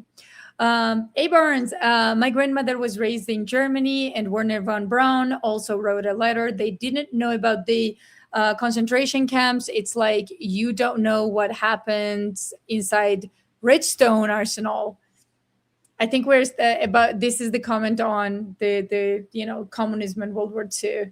Yeah, and I mean it's none of it makes any sense, right? Like, I think this week they just like sentenced some like 99-year-old man in Germany because he was a prison guard when he was like 15. I mean, that doesn't make any sense. That doesn't make any sense, right? I mean, if anything, he was a teenager that was forced against his will, conscripted into an army. It's like you're going to now throw him in jail 80 years later. No, this is absurd. Yeah, absurd is like part of our daily life now. But so that reminds me, Do you know anything about what happened to Ethan Levis? I had him on my show on Friday. Oh, Yeah, okay. He's we had coming an on hour-long conversation. tomorrow. Yeah, He's he was coming great. on And, I loved having him on. I didn't say this to him, but I always just kind of assumed, because his last name is Levins, I always assumed it was Levin. I always just kind of pictured him as like Yeah. a nebbish Jewish guy. And but he's like a total No. like Southern good old boy. And I was like, this gives me a With the totally different accent, perspective. though. It's Like, great. oh my gosh. Okay, so Yeah, he's Ethan- awesome. Yeah, I really enjoyed our Ethan is conversation. Great. He's great, and he's Yeah. a very good friend of mine. I've known Ethan for a very long. When he's in trouble, he always calls. So like when that happens, he's like, Elizabeth, I'm like, calm down. This happened to all of us. They stopped talking, but his situation was slightly different. I mean, did you talk to him behind the scenes or only in the show? Just on the show. Okay, talk to him behind the scenes too. Yeah, there are some more some things details. that he can, like there's more details, but yeah, I mean the whole thing was crazy, right? Did he tell you about Ben Gavir?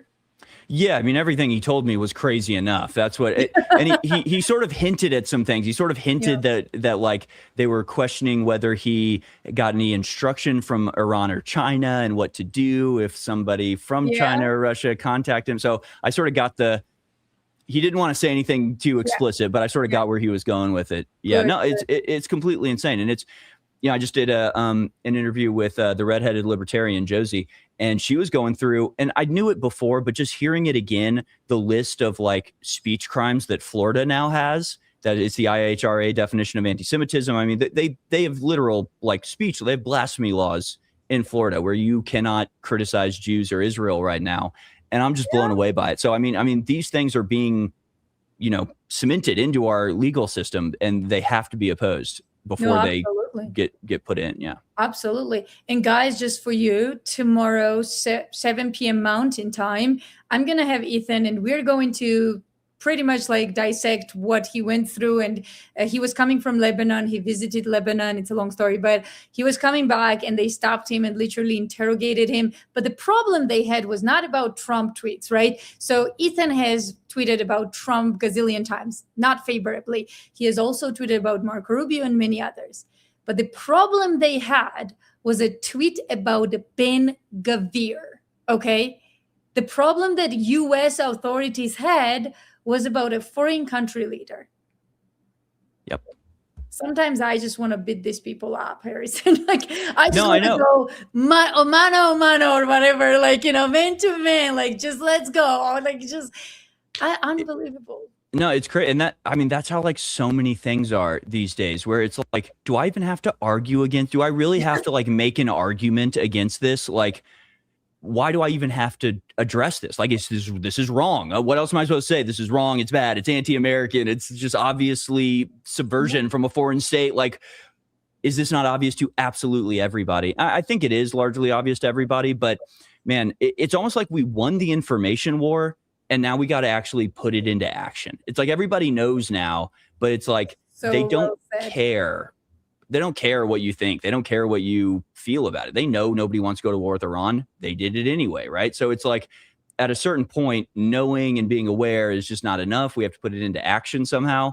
I feel like that's where we're at this point. I don't know what that action looks like, but clearly the game is up at this point. So well said. You're absolutely right. We need to put it into action now. Like, yes.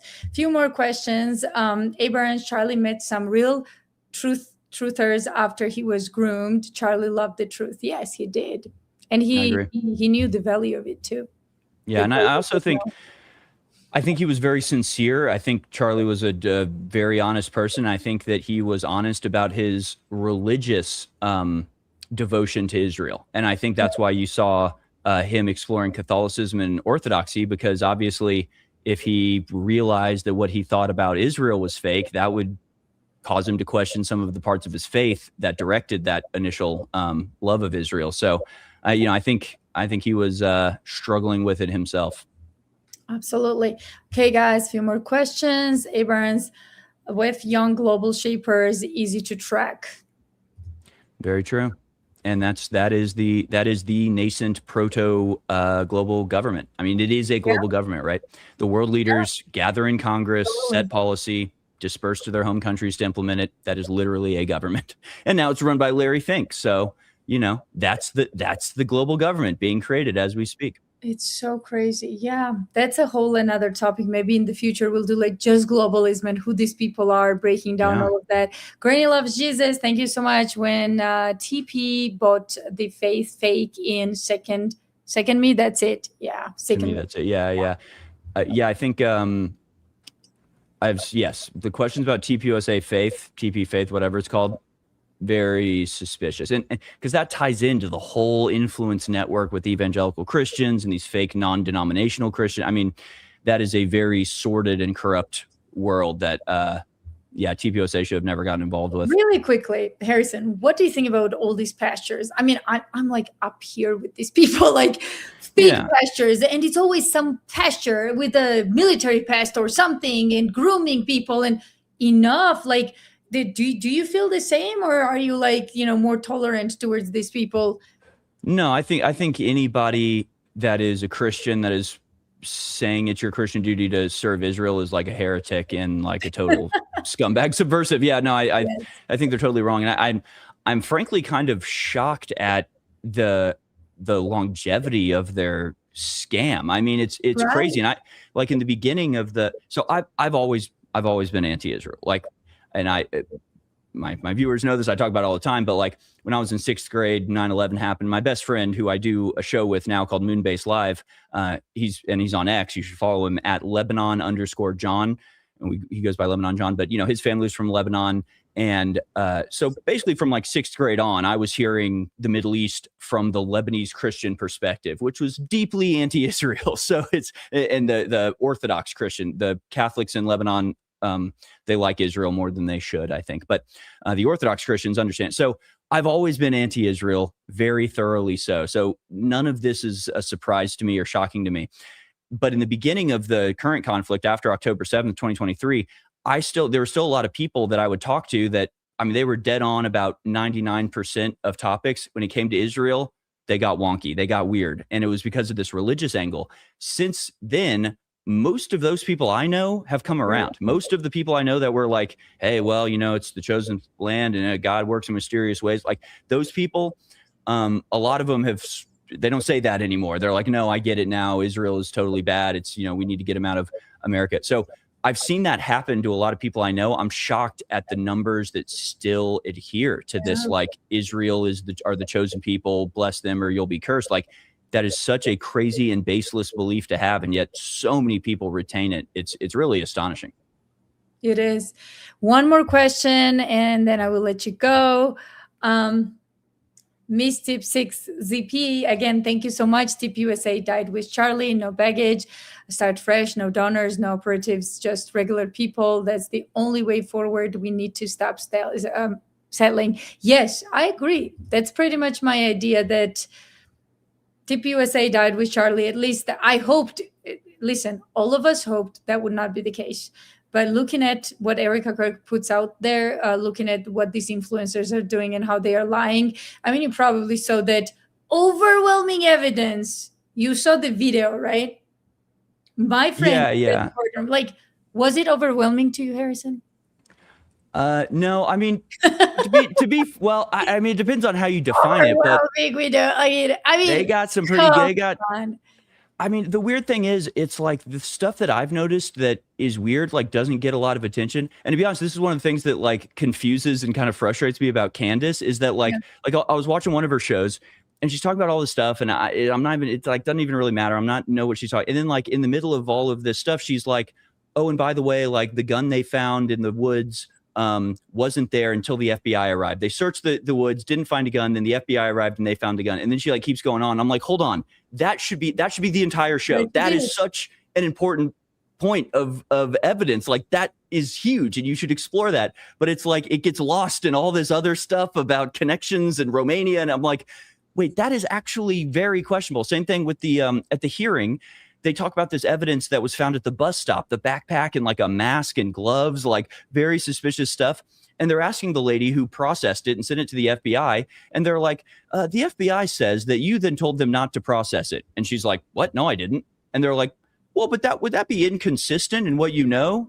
And she's like, no. And it's like, well, hold on. Yes, what? Yes. That's crazy. That is something where it's like, I get that there's like all this stuff all over. That's none of that matters. What matters is like that type of stuff where it's like, hold on, the FBI says they were told not to test it, but the woman who sent it never said that.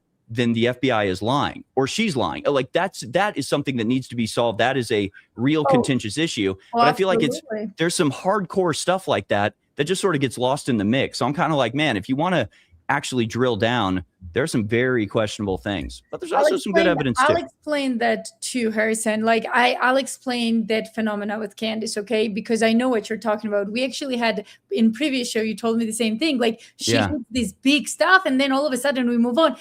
Well, I agree, but there's a reason for it, right?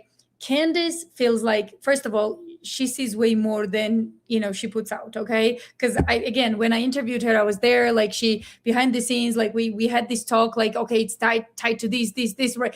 She's not wrong.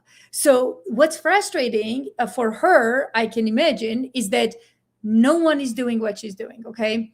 Nobody, very little people. So she feels the need to put all of this out there, which is important because she doesn't know which one of us, like watching it, it might be you tomorrow that pick up on this like Romania angle. Wait a second, I know something. So it's important. So for you, it looks like all of this is like not very important because that's like that is right there. The evidence that we should zero down. Well, take it and do it yourself, right? So that's the thing. Candace is doing what, in my opinion, she should do. Open source investigation, put it all out there. Let us take parts of it and make it an investigation on that. And people got smarter. Look at the Diligent and others. They were like, wait a second, he stopped right here. Let me check out this area. Wait a second, there's a foreign aspect of NATO and globalist trolls. Like, let me explore that area. So that's what needs to be done with Candace. Like, don't expect Candace to just narrow down on one thing. That's not her job, right? I would say, Harrison, you're great at what you do, like one of the best, actually. Take that and make an entire show. Why not? Well, that is what I do. I mean, and that's the thing is I'll watch Candace and I'm looking for something to seize onto, and I'll watch a couple episodes. I'm like, there's nothing here. Then there'll be like one little thing. But I mean, the thing with the woman questioning it, I was just watching the Shocking, isn't it? but I was just watching the hearing and happened to see that. But and it's like it's not that hard to figure out like how this would be done if it was Israel. It's not that complicated. It's not an exploding microphone. It's not multiple shoot. You have a sniper on the roof. You take the shot. You kill him. He gets on a plane. He flies off. They turn off the whatever tracker, and he's free to go. It's like it's I don't know to pull this up because I think the microphone is just a complete distraction. I've thought that since the very beginning because I don't know, like very big people. I can't name names, but maybe behind the scenes I'll tell you who.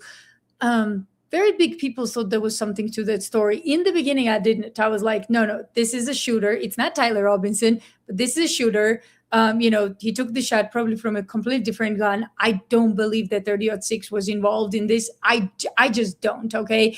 Talking to the grandpa who owned the gun, I personally have, again, it's not a hearsay. I spoke to the guy, and he says, I know what that gun can do. Grandpa says that. Who owns that gun, okay? So and he doesn't believe that Tyler Robinson did it. He doesn't believe that. So it's his gun and his grandchild, okay? And it's not that he's protecting somebody. If he wanted to protect somebody, he would be quiet as a fish, not talk to me about the gun or anything, nothing, right? The people who are trying to protect people act differently. So he was very genuine. He says, I know what that gun can do. I think my grandchild is being framed, okay? So I don't believe it was 30-06. I think there was a second shooter on site. Could it be like some type of micro explosion? I believe it's possible. I don't know. Again, I don't have enough to say it was like that. But I'm with you. Mostly, I think it was actually a shooter, but not Tyler Robinson, someone else with a different type of gun. Yeah. So, yeah. I mean, the first video I saw of Charlie Kirk getting shot was from really far away.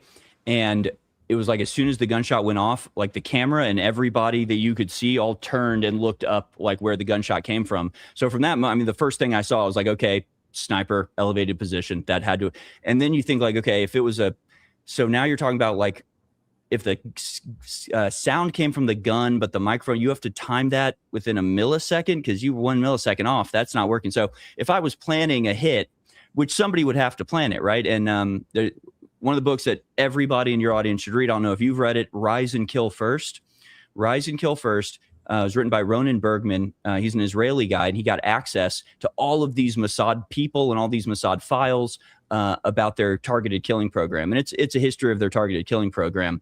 And so you can see how they carry these things out. It's not a mystery. It's not like, you can't connect these dots. So to me, if I'm like, all right, if I'm planning an assassination, what you're not doing is putting some very, these like 15 different aspects that, like, if one little thing goes wrong, you're exposed and the whole thing's screwed over. You want it as simple and as clean and as straightforward as possible. So like when you really, like, if you study historical assassinations, it is, perfectly valid to speculate about Charlie being killed by Israel. I'm 100% with you on that. I don't have any conclusive evidence of that, but I also wouldn't expect there to be any evidence of that. So that's perfectly in line with what I think would happen. Look at Kennedy, but with Kennedy, they did have multiple shooters because if one failed, they needed others. So they did. And I believe in plan B, especially when the target is so high value and you cannot afford to fail, just like they failed with certain people, right? So you can't afford to fail. So I understand why there would be multiple people, maybe on the ground, maybe there was a drone, who knows? I don't know. But what I know is Tyler Robinson as the killer makes no sense. And let me tell you something real quick before we end here. So TPUSA and all the Zionists are trying very hard to be like, somehow we have to make sense of what really happened here. It's like, go investigate Kennedy's case. I can give you a very good circumstantial case, very good, that many detectives would take and still run with it and possibly win the case. Who knows? I can give you the same with freaking Charlie Kirk. But I can also give you ton of counter arguments to why Tyler Robinson would not be able to do it. So that's where we stopped. Like even if I didn't have a circumstantial case on Charlie Kirk or who killed him, I can give you enough that Tyler didn't do it. Okay. So, I mean, that's what should be the whole thing. Don't you think? Like, okay, so this guy, we are pitting everything on this guy, sending him to die. By the way, he's on death row. Okay. Let's not make any, mistakes here. He's on death. This kid is going to die. I'm telling you, there is nowhere near overwhelming evidence that he did it. The overwhelming evidence is that Charlie died and someone did it. That's the overwhelming evidence. Were you convinced with that video they showed you that all these Benny Johnsons of the world came out and, oh my God, we could see it clear as the sky or whatever? Really? Where? Are we blind? Do I need glasses? I don't know. Where? Yeah, I don't know. But I guess it'll all come out in the trial, I guess, supposedly. Yeah. Unless Tyler is a willing patsy, which those exist, but and being a patsy doesn't automatically mean you weren't involved too. That's the other thing is that Tyler Robinson was Harrison. I believe he was part of this whole thing, and I mean, dude, what you would have done? Let's talk about that, right? You would never be in this situation, but I believe that he was involved in some shape and form. Obviously, no one's, on a wrong place, in a wrong time, all these kind of lined up for him. No, he was probably involved in something. But I believe that the reason he ended up alive out of this was that he kind of realized that they were pinning this on him. And what do you do when you worry that you are involved in something that sounds all of a sudden way more serious than you thought? You do what? You call your parents, people you trust. You do not call the cops, because you're going to be fried, right? So you call your parents and you tell them the story. Listen, something's going on. I didn't kill this guy, but I was on the campus. I don't know what went down, the conversation. But all these lies that parents think he's guilty and they, almost kicked him out in the police or no, none of that happened. So obviously, I think he thought that, it was something else that he was involved in. And by the time he realized the situation was very severe, he needed mommy and daddy. And he went to mommy and daddy and said, listen, what do I do now? So I think he had that realization. And I was under the impression at first, and the timeline may be a little bit different, but I was under the impression that their friend that was connected to law enforcement like learned that that the authorities thought Tyler did it, and so called Tyler's parents and were like, "Hey, Tyler needs to turn himself in, or else like they're going to send the SWAT team, and it could get really bad."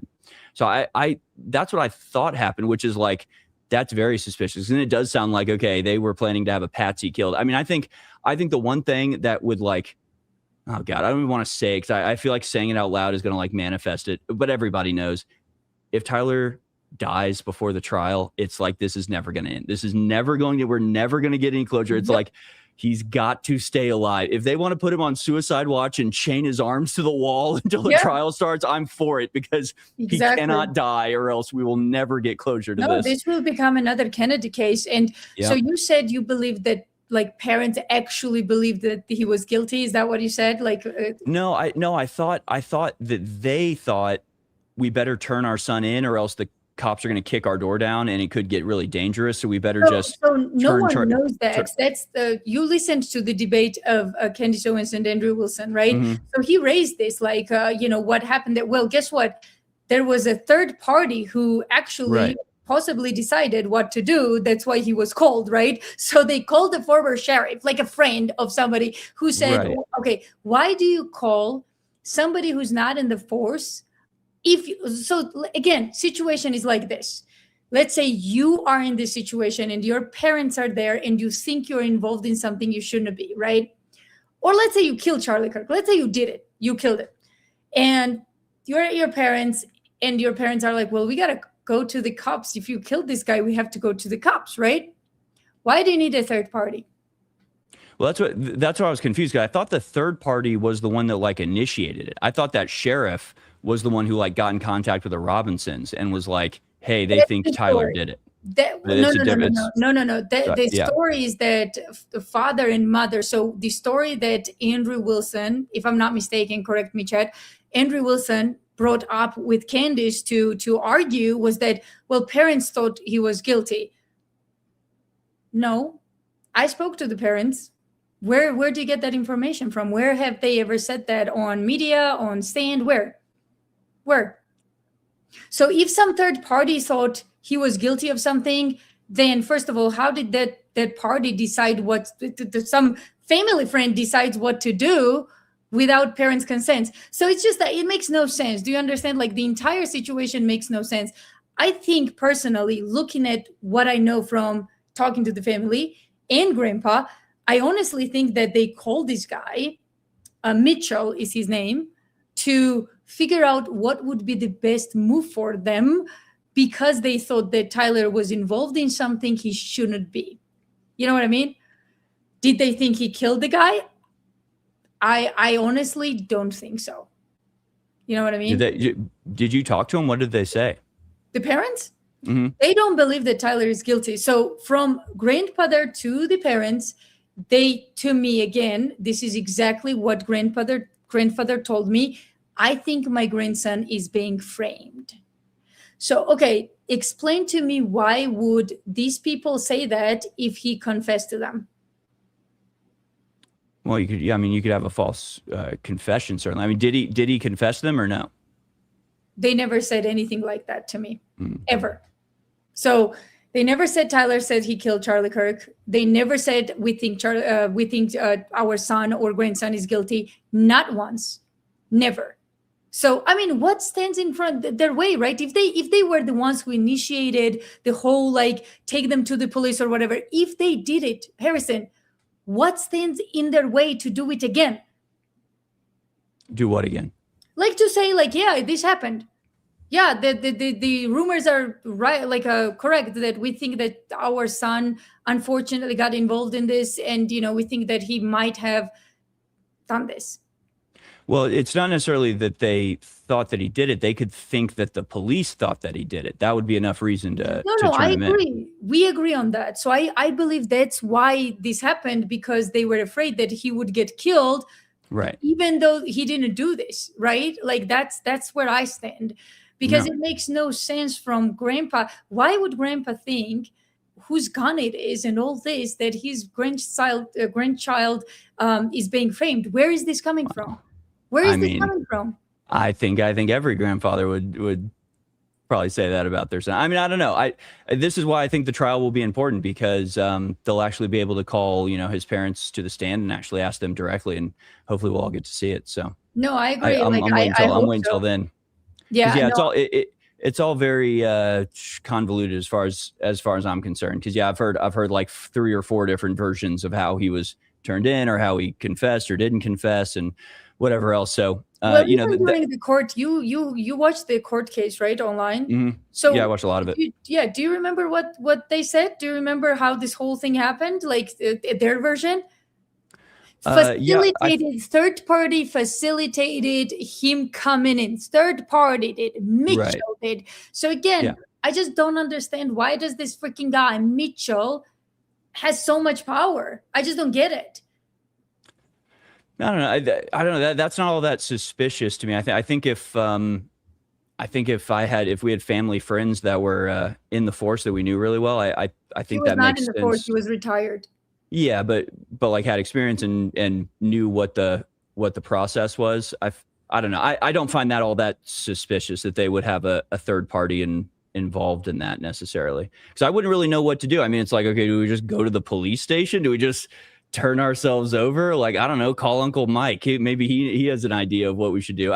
To me, that's not the craziest suspicious thing. But I don't know. Well, I guess we'll Even if see you how like, it all worked out. yeah, I don't know. Maybe, yeah, I mean, I don't know. Like I said, if I killed somebody and I was guilty and my parents thought I was guilty and I felt guilty and I confessed, and I mean, keep in mind this was whole thing, right? He confessed and he confessed. Okay, so if I confessed and my parents, they think that I'm guilty, and we all agree that I need to go to freaking prison, why do I need some Mitchell guy?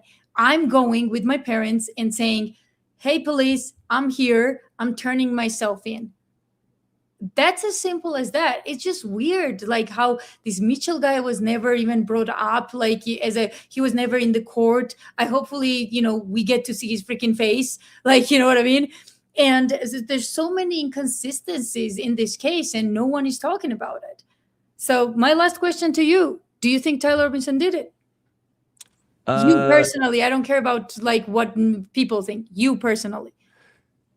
I don't know. I don't have sufficient evidence one way or the other. So I mean, I'll wait for the trial. I think as of now, the fact that they didn't, or have not, as far as I'm aware, like disputed some of the evidence that's been put forward, makes me think he had certainly something to do with it. Whether he was the main guy or not, no idea. I think I hope that'll come out, or at least we'll get more information to try to build a story. But I don't know. If you asked me like to bet my life on it, I'd say it's like a 50% chance Tyler did it. That's about where I'm at, which is like totally, That's fair. Literally a coin flip. I don't know. Yeah, no, that's fair. I would put mine like somewhere around like 10% that Tyler actually pulled the trigger. But yes, I agree with one thing. I've been saying this for the longest time, that I think he was involved, but I think he was like almost like a patsy in the group of people that were involved. Yeah, it's just weird to me. But anyway, thank you so much. And one more time, tell my audience where to find you. I will play this clip. I just have to let you go because I took your son 2 hours from your Sunday. So guys, stay around. I'm going to show you his clip, but yeah, where they can find you. Yeah, thank you very much. Yeah, this has been very fun. You can watch The War Room every weekday, 6 to 3 p.m. Central Time at alexjoneslive.com. Also on Rumble at rumble.com/thewarroomlive. And you can follow me on X at Harrison H. Smith, and that's the best way to follow me. I also do, actually, your audience will probably really love the show I do called Off Limits News on NXR Studios. So if you're on YouTube, search NXR Studios or Off Limits News, you'll see my face. And I've done probably 10, 12 episodes at this point, and each one's an hour long. It's different from my show. So my show, 3 hours, and it's just sort of whatever the breaking news is, and we take calls and do interviews. But Off Limits News is like I do a 1 hour fully investigated, like about a topic. I've done the Protocols of the Elders of Zion. I've done Rise and Kill First, that book about the Mossads. And I've done, and the most recent one was just sort of about conspiracy theories in general, the history of communist uprising. So I'm very proud of Off Limits News, and I think your audience would really appreciate that. Check out the Protocols of the Elders of Zion. Can someone real quick go and put it in the chat for me, please, so that others can see too? Like, what was that again? The title of the show on YouTube? The show is Off Limits News, but the YouTube channel is NXR Studios. It's New Christian Right, but NXR is the abbreviation. Amazing. So, sorry, I messed up on this. One last question from Abers Harrison. Do you think Trump faked his year shot for election reasons? You know, Interesting, that's one that I've gone from like 0% likelihood it was fake to like 25% now. I'm at first I still like the way it happened, and like I think it was legit. The guy died. Corey Compatore was killed. I think it was real, but like the ear piercing thing, the timing, because I also I kind of see that moment as a big change in Trump, and I think if it was fake, it kind of makes sense that it's like they like shoot him in the ear and are like, all right, buddy, now you know what we're capable of. Yeah. You want to make a deal? Because Trump has obviously made a deal. I think it's unquestionable. Trump has made a deal. He made a deal that he wants to do anytime. He wants to make money. I agree with you that I don't think it was fake as like a fake scene of, oh, you'll do this, I'll do. No. I think it was a warning. You're our puppet. Don't forget that. You're not going to screw anyone over. We can get to you anytime. I think that's what it was. And that's when the change began. Well, thank you so much, Harrison. Guys, you stay. The clip is coming up. But thank you so much. This was so much fun. Thank you. Yeah, we'll have to. I'll have you on my show next. You're supposed to come on my show, but everything gets everything. We've tried like 4 times. It's my fault. It was my fault. But next time I'll talk to Matt. We'll schedule that for sure. Okay, good. Because I'm very much looking forward to that. Thank you very much, and I really appreciate it. Thank you so much.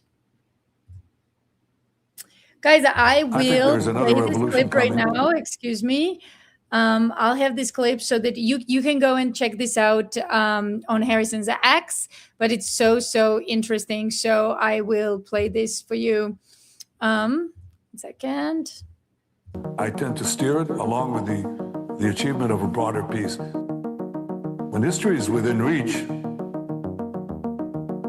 So what Israel is fighting here is not merely a 7-front war, but an 8-front war. For the Jews against Rome. Rome and Jerusalem clashed over values with a great tragedy for the Jewish people. Well, we lost that one. We have to win the next one. But the new Rome, the United States, the Jews against Rome. We stopped playing defense and have moved to offense. The weapons change over time. You can't fight today with swords. That doesn't work very well. But we need the kind of genius that manufactured Apollo gold pagers and infiltrated Hezbollah for over a decade to prepare for this battle. But we have to fight with the weapons that apply to the battlefields in which we're engaged. And the most important ones are in social media. Because the next war will be decided based on how Israel and its allies perform online as much as offline. This is the 8th front, the disinformation campaign. It is actually this 8th front where our enemies believe they can actually defeat the Jewish state. This is the kind of ingenuity and inventiveness that have always been a hallmark of the state of Israel, that have always been a characteristic of the Jewish people. I know we can do it. A lot of this is done with money. Invested billions and billions of dollars in the information battlefield. Money of NGOs, vast. Money of governments, vaster. We prohibit harmful stereotypes about Jewish people, such as claims that Jews control financial, political, or media institutions. You're damn right we're going to cancel them and deplatform them. We monitor them online, social media, messaging apps, video games, cryptocurrency. Hitler admirers, Stalin admirers, Jew haters. Podcasts, short form video, Wikipedia, LLM. American haters, Churchill haters. We monitor these people and we share the intelligence with the FBI. You think your stupid little podcast is going to change the world like hell it is? Social media, this is the new battlefield. You don't get to wrap your psychotic, mental, unhinged Nazi. We do not allow Holocaust denial and distortion.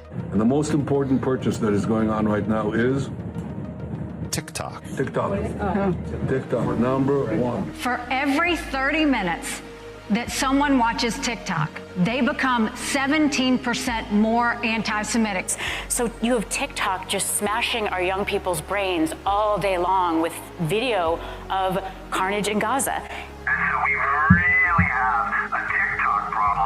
because anything that we try to say to them, they are hearing it through this wall of carnage, and I sound obscene. Anti-Zionism is just Jew hatred. We made a change. We updated our policies to designate the use of the term Zionist to recognize that the term Zionist as a proxy for a protected attribute can be used as a proxy for Jews and Israelis. As hate speech. Why can't Israel be doing some sort of, counterintelligence? Right now, the ADL is co-writing Sunday school curriculum. Information warfare like this. It's building the technology to train the LLMs more effectively. Like psychological operations in America. As part of a robust framework to combat anti-Semitism, we have industry-leading policies designed with the safety of the Jewish community in mind. You're right, we control the media. So what are you going to do about it? You're going to bitch on Twitter? Like, okay. Meanwhile, we're going to control more of the media. And working with OpenAI, with Alphabet, with Anthropic, with Meta, with Microsoft, we are working with them now to train the LLMs. We also have, I think, over 24 Jewish organizations that are constantly feeding us intelligence and information. So number one, we measure and track. Number two, we monitor and disrupt. We have a whole apparatus. I have 40 analysts working full-time, 7 days a week, 24 hours a day, monitoring extremists. Monitoring campuses, digital networks, activist groups, and public officials. We have several PhDs on staff. We have a network of academics and scholars we work with around the country. I've talked to the leaders of AI in the world, and you ask yourself, there's so many blessings in this, but there could be a curse. First thing a country needs to do is to unify all of their data so it can be consumed and used by the AI model. We need to invest in intelligence to understand who are the anti-Semites, who's funding them, what's their plans, who are the leaders. And then once we have that, we can define who is an enemy we can attack.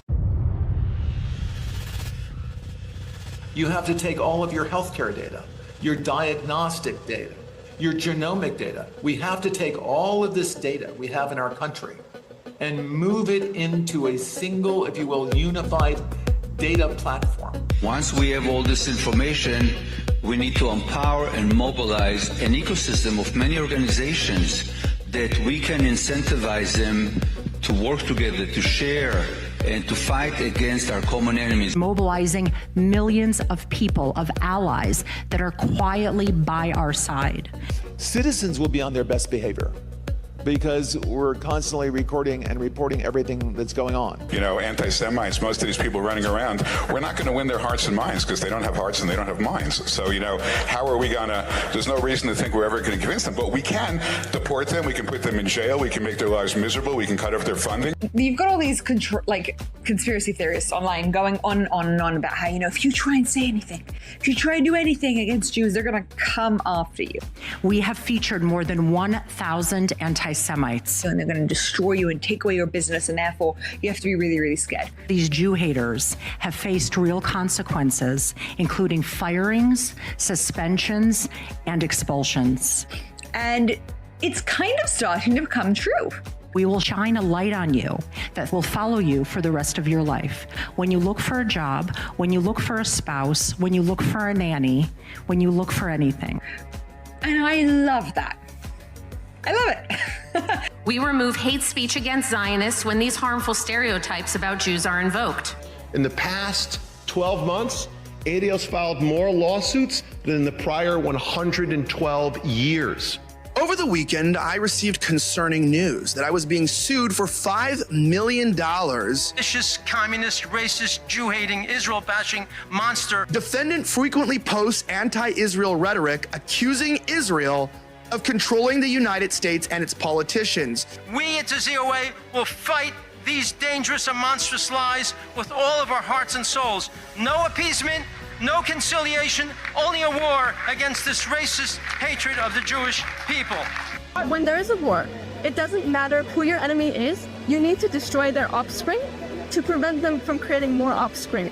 What you try to do is you want to corral your victim, but in fact, your countries are the victim.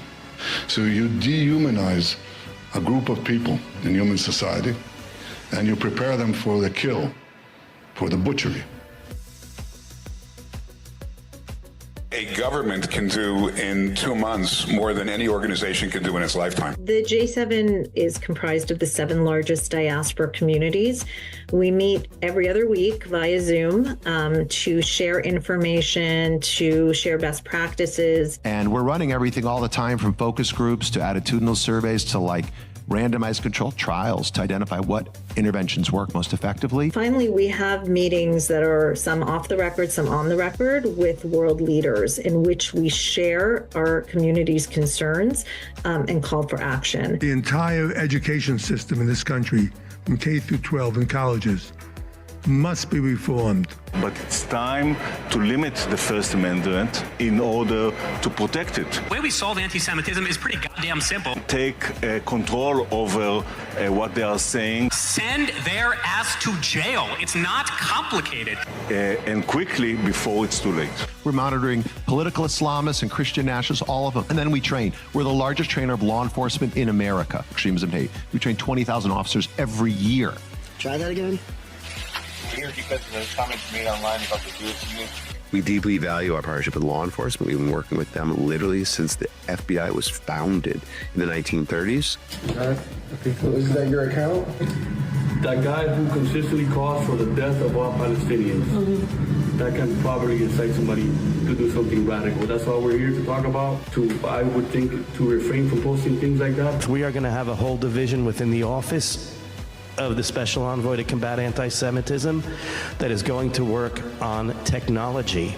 We must take all of our technological expertise and all of our available resources to develop methods to launch and win a significant counter-information campaign. The products of our technical capacities and sometimes technical and intelligence genius, and we're happy to do it. The office is going to be revamped entirely to be one of the highest profile offices in the State Department. Because it's not working. Too many young people have never heard of the Holocaust. The only solution right now is for the governments to decide that all the Jews are a protected minority. That means that the government will be obliged to provide the security. Upgrades to security. Jewish community shouldn't have to be paying for it. But we have to pay for our own armed guards? Are you serious? To fund the institutions, culture, and that everybody in Europe will learn about the Jewish contribution and why they should cherish Jewish presence. All your synagogues, all your shuls, all paid for. Everything. Everything that you need is paid for. I, for one, as a Jewish leader, will no longer talk about anti-Semitism in isolation from Israel. What we want immediately, if you ask any Jew, what do you want? What do you want? No more protests. No more protests. I'm not an anti-Semite. I just don't like the government of Bibi Netanyahu. No, you're a Jew hater. Would a group be banned if it accuses Israel of genocide or apartheid? If those criteria are satisfied, then that is the case. Any candidate running for a seat in this building, whether for Congress or Senate, we will target them as they target us. Accordingly, we will start a fund to help their opponents. Beginning already in Q1, hedge funds get set up in Israel so we can become another capital of finance.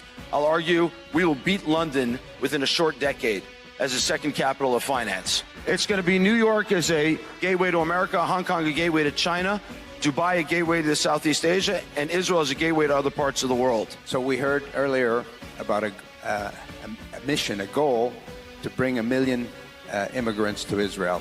History has proven that when a country starts with allowing anti-Semitism, the results are not kind to that country. I want to make a warning to somebody else, and that's American Gentiles. The minute your country is taken over by anti-Semitism, the minute you start to be a country that's not blessing Israel but cursing Israel, you have begun the process of shrinking away from your empire. And you can decide, you can stay here in New York in a declining empire, or you can come to Israel, which is part of the rising middle of the world, which is moving south and east. That's what I encourage you to do. Our faith in the American project itself has been shaken. The only serious answer to this challenge is to believe again that being Jewish is the most important thing in the world. When we're kicked out of America and America, the whole thing is done, the whole American Jewish project is done, we're gonna be fine. For decades, American society allowed Jews to live normal lives. This was a pleasant holiday from our destiny. The holiday is over. The Western culture that stands against the Jews is going down. The West will survive only if it decides to love itself and if it decides to love us, the Jewish people. The Jewish people are not normal. We never really were. And now that Israel has turned the entire geopolitical situation on its head, our job in the diaspora is to leverage those wins and win here. Do to our enemies here what Israel did to its enemies there.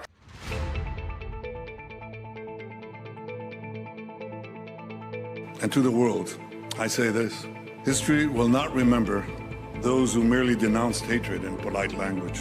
History will remember those who acted.